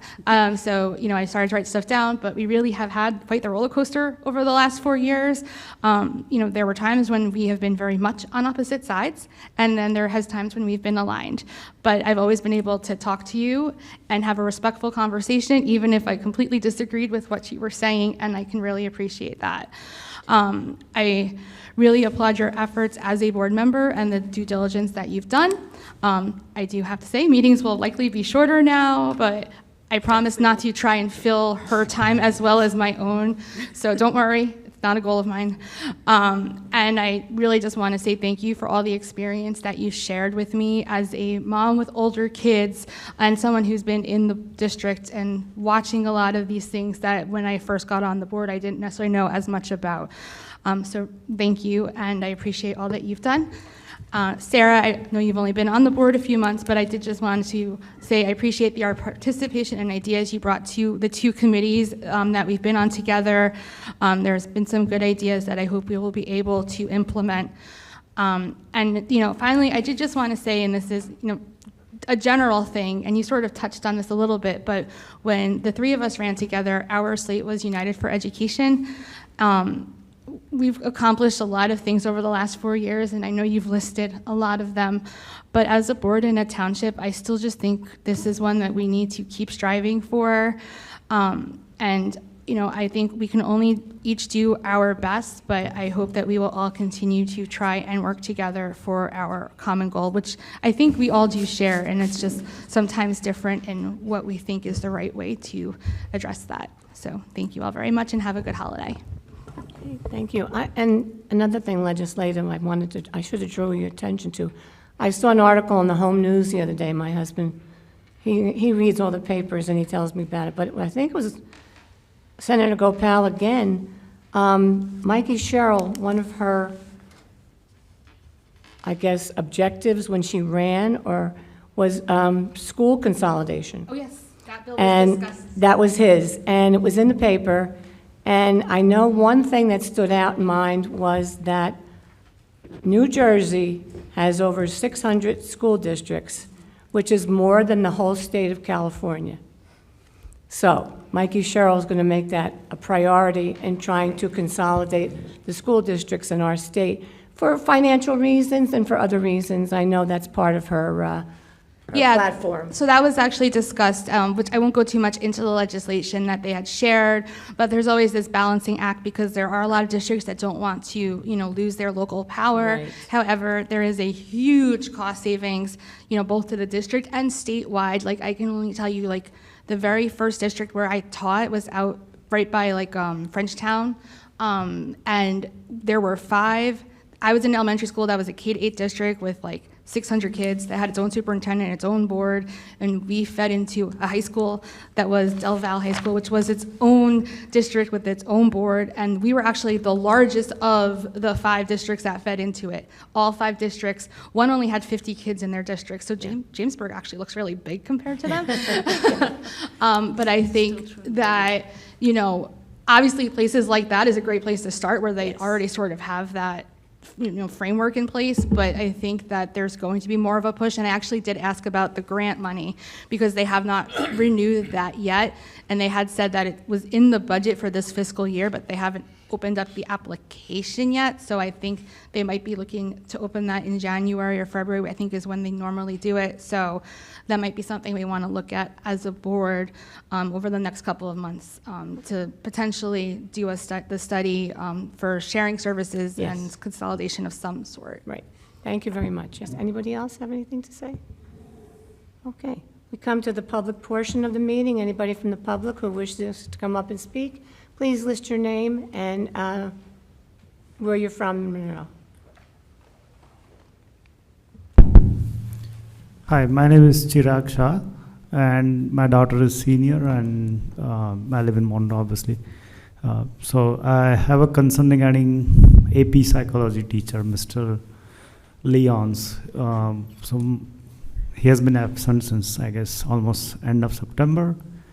And I've followed up with Dr. Lehman, principal as well.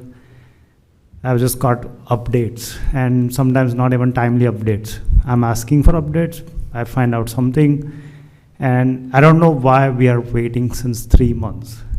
Like, we could have implemented it's not like there are other teachers not available in school. They could have rotated, they could have done additional classes.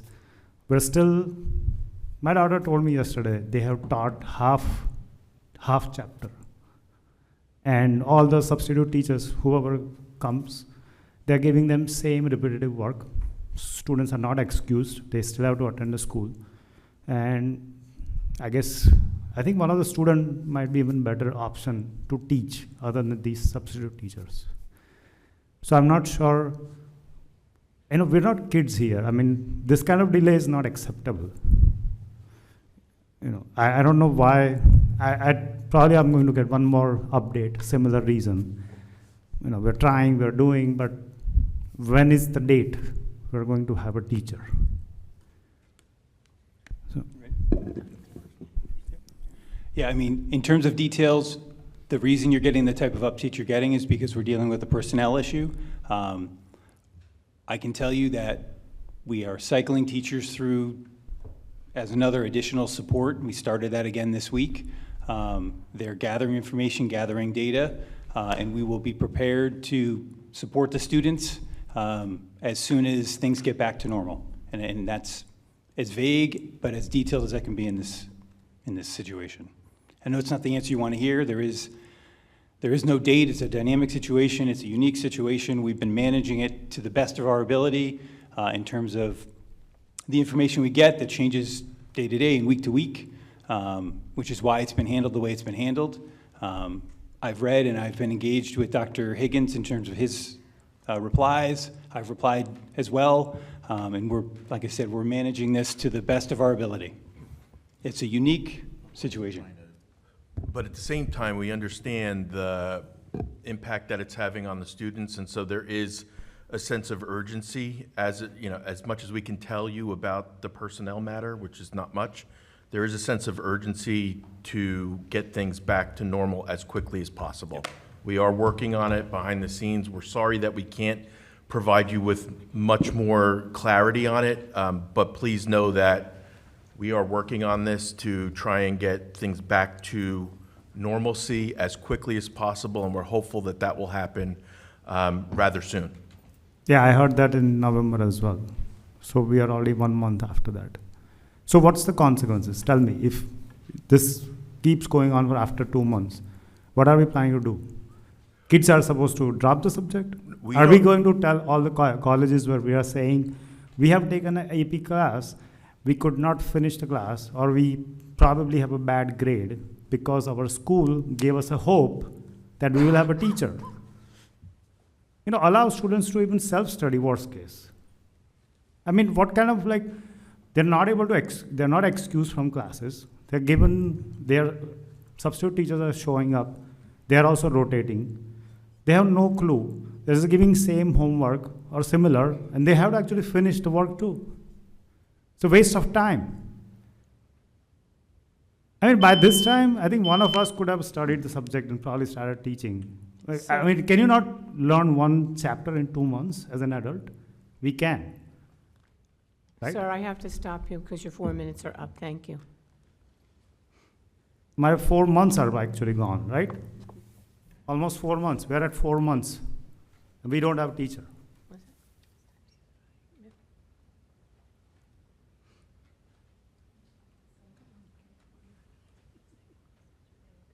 April Gardner, Monroe Township.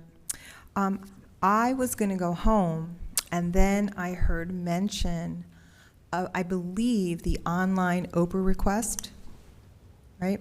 So I had gone there and I wanted to share with you what I saw, because I think it's important. I was looking at that because I wanted to get some information, because I want to better understand the Board of Education and where I live, because I heard too much about, quite frankly, Facebook the last time I was here, and I was very disappointed.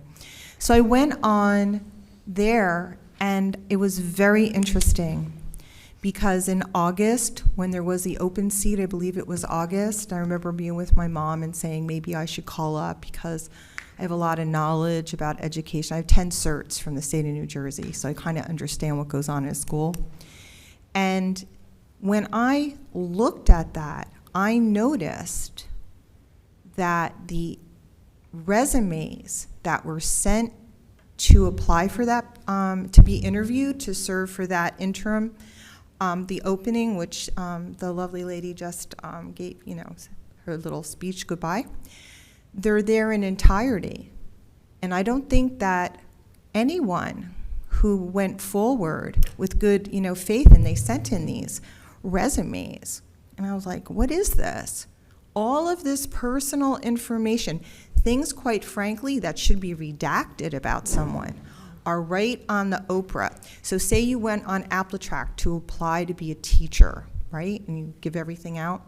It's as if you were to photocopy that, comes out to 24 pages. Once everything comes out and you're done on AppleTrack with the complete application, that's like putting that up there. And I don't think that's appropriate. And I think that maybe you should ask, if there ever comes out again, if you want to just have the interview with the person. Because if you run for office, you certainly don't have to give out your private employers. You don't have to give all this information. And that's right there for someone to read about everyone who applied to be interviewed, to be then selected to serve for that short period of time. And I know that if that were me, I would be quite disappointed to know, because every request that is made online remains open. So you don't have to make it for another request. You can just look on the side. And they're there because this is all new and people are doing it. And they come right up on the side, prior requests come up. So their letters are there. And the other thing I want to quickly add is about consolidation. My brother Charles was very, very involved with consolidating Seaside Park schools with Toms River. It is not easy, it has to be approved, and sometimes it's not in the best interest of the community when that happens. And you have to absorb staff. The staff is not going to be let go from the prior school district. They're going to travel with the school, and they have to be absorbed. And that's one of those little things. So, and that's what he learned from that. But anyway, think about redactions on personal information if it comes up for an Oprah request, because it will be on those. You shouldn't even give out the resume. They didn't apply for a job, right? They applied to serve. I was very, very surprised, and I wanted to share. Okay, thank you. Thank you for your comments. Anyone else wishing to speak this evening?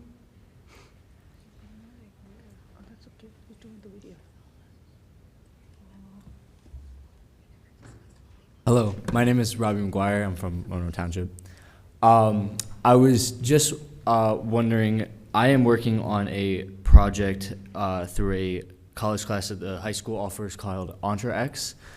My project, along with my partners as well, I'm sorry, they are not here. This was sort of spontaneous. We are working on a solution to prevent casualties during a attack, on a school, more specifically a school shooting.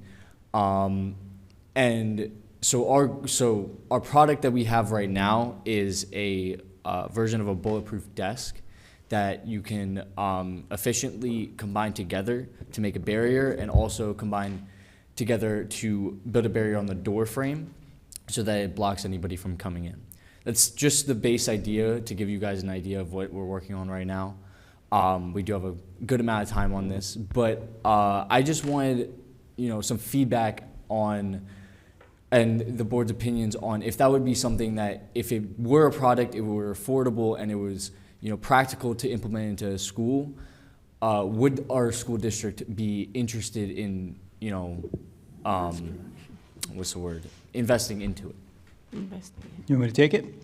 Go ahead, Dr. Lehman. So I would invite you, and we can meet with Dr. Higgins, we can meet with our Director of Security, and have a conversation about what your idea is.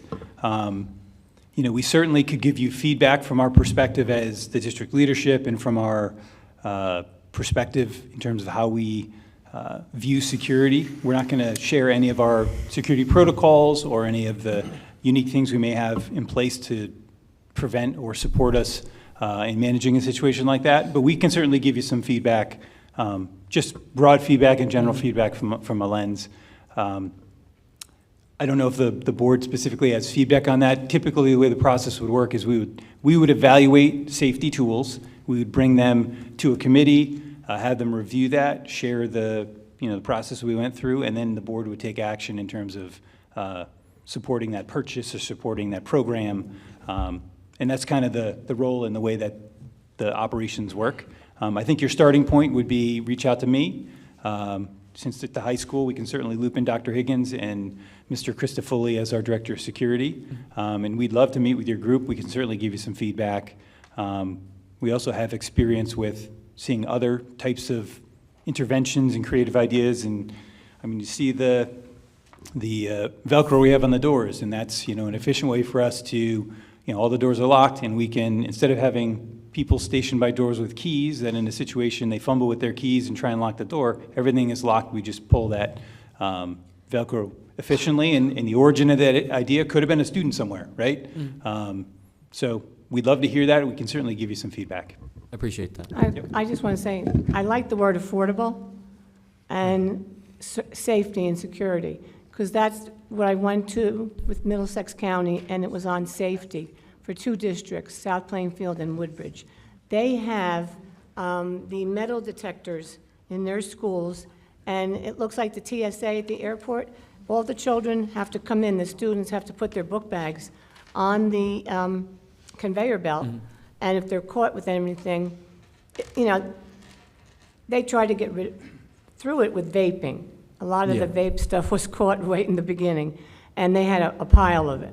But they said 97% of the students in both districts actually complied with the instructions on going through the metal detectors, putting their stuff on the conveyor belts, and if anything, and then if they found anything, of course, they called the parents and talked to them. But if it wasn't warranted, any kind of discipline, it was just taken care of. So, and they used Evolve. I don't know, I think the name's on that information I gave you, Dr. Lehman. Okay. If you want to look into that too, Dr. Lehman can tell you the name of the company that they both used. But it was quite expensive. I think it wasn't even outfitting all the schools. It might have been just the high schools and middle school.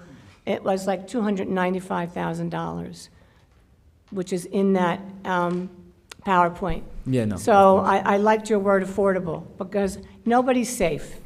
We all think we're safe, but no, we're not. And we have to consider the teachers and the students and anybody that's in our buildings.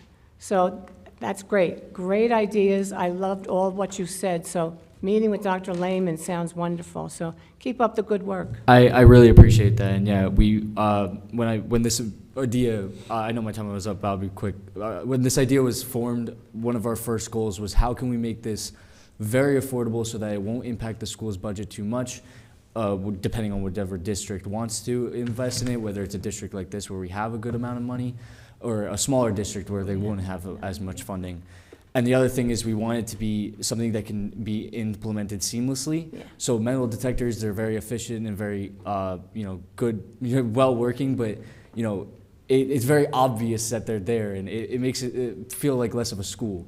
Our product is going to look very similar to a regular school desk, like a wooden school desk, so that you don't have that feeling of I'm in a prison. You have that feeling of I'm in school. But you also have that extra layer of safety if needed. Yes, wonderful. Thank you guys so much for your time. Thank you very much. Have a great day. Good evening again, Chrissy Skirby, Monroe Township. Madam President, we are all aware that you will soon be taking the stand in a lawsuit filed by Dr. Chanley. And before that day comes, this board and this community deserves clarity. Because when you walk into that courtroom, you will be under oath. You won't be able to spin a narrative, hide behind prepared statements, or rely on political alliances. You will be legally required to tell the truth. And that's exactly why I'm standing here tonight. There have been conversations, witnessed by board members, where threats of revenge and getting even were made in connection to Dr. Chanley's evaluation. These conversations did not happen in private fantasy. They happened in real time with real consequences for this district. You told Dr. Chanley in the fall of 2024 that you would get even with me for not including your statements in her evaluation the year before, and you told her that you would give her a bad evaluation. And on May 5th, 2025, you made good on that threat to get even and made a motion to put her on administrative leave. No discussion by the board, just a plain and simple act of revenge at 1:30 in the morning, when you knew you secured the votes through lies and manipulation of board members. So the question is simple. When you take the stand, are you going to tell the truth about what you said, or are you prepared to lie under oath to protect yourself? This isn't about politics. This isn't about personalities. This is about whether the president of the Monroe Township Board of Education intends to uphold the law or manipulate the court to cover up a very personal vendetta. Our district has been dragged through enough chaos because of grudges, retaliation, and behind-the-scenes scheming. Staff morale has been damaged, public trust has been shattered, and for what? Ego? Control? Revenge? So let me put this plainly. You can either walk into that courtroom as a president who tells the truth, or walk in as somebody willing to gamble your credibility and your legal liability on a lie. The community is watching, the court is watching, and every board member here will know exactly which path you chose. Anyone else from the public wishing to speak this evening? If not, can I have a motion to close? Just Yes. really quick point, just clarification. I don't want to extend it, but I thought there were a couple of things. There was I don't want to make, I don't want to give details because it's some of this is confidential stuff, but there's something that we would have to vote on. HIBs for next month that were. It was in here. It was in the agenda tonight. It was in the agenda. Yes. We voted on those tonight? Yes. I think what Ms. Ratner means is the discussion we usually have about the Right. HIVs. Right. For the following months. No. Months. There. So we never asked any questions is what you're saying? Right. We yes. usually, you'll say, like, are there questions? If there were any, we would go, or we're not doing that this time. That's what I'm confused about. I know the ones that we listened to, we voted on today, but there were the ones that were in our closed session area that we discussed, and then there was also a couple other things that we were told would be discussed today that we didn't. Do we if- have if- a closed session? If they don't need to happen, then She's right, there was another case. I don't want to go into too much detail because I don't know how much detail I can go into, but there were two things that are not things we can't talk about that we said we would talk about today. And then there was also the one, the HIBs for next month voting on. I don't have anything else of an attorney-client nature to discuss in an executive. If you're talking about like litigation or anything, I'm not. Right, there were two that we had gotten things back about that we said, like, when you actually said that the board should discuss it collaboratively. Does the board want to discuss that, I guess is the issue. I didn't know if there was a final decision made or if, Oh, I think If there the is, then- absence of a decision is the decision, okay. right? All right, and then there was a second one that was involving something different that we had gotten something back that you said would be discussed, but I don't think there's much to do in terms of activity there, so At the end of the day, that's I'm happy fine. to go into executive. If the board wants to go into executive, it's up to the board. If we don't need to, if there's nothing that needs to be done, that's fine. I just know that it was there, like saying, and it was on here that we would, so I just wanted to make sure we're okay. Do you want to go, do you feel like you need to discuss it in executive session? Well, with. You have to make a motion to go back into executive session instead of I will make a closing. motion to go to, because I do know what she's talking about. Okay, good, and I because feel I like, barely do anymore. Is there a motion to go back into executive session? I'll make a motion to Is go there a back into it. second? It'll be quick, guys. I will second the motion. Okay. Is there any discussion about that? I have a question regarding our usual process of discussing a HIB, the meeting before we vote on it. Would the board, I don't see why we can't do that and vote on it the same day. Like if we waited till January when we go to vote. Is there anything We that couldn't needs to be wait that voted long. Yeah, but you said we Everything in the agenda was voted on. It was voted on, it may not have been discussed in It was exec. voted on tonight, because I know Mrs. Z's voted against one of them, right? Yes. You need to go into close? Yeah, we, clearly. Is there a second to go into close? We're going to go into close, so we can get this question straightened out. Yes, there was. There was a second. Yes, there Take the was. vote. Okay, yes. Ms. Alvarez? Yes. Ms. Aziz? No. No. Ms. Bora? Yes. Dr. Peck? Yes. Mr. Pirro? Yes. Ms. Ratner? Yes. Ms. Sharma? Yes. Mr. Tufano? Yes. Mr. Zeichner? Yes. Ms. DePiero? Yes. Motion passes. Okay, so the board's going to go into closed session to receive attorney-client advice and to also potentially discuss student matters. Right. It's expected that the board will be in closed session for 15 minutes, 10 to 15 minutes. We will not be taking any action in executive session. We will be returning to this room for public session, at which time the board may take public action or may adjourn. But members of the public are invited to stay. We should be out within 10 minutes. Did you pick school? What? Did you guys pick school? Oh, I haven't. You haven't picked yet?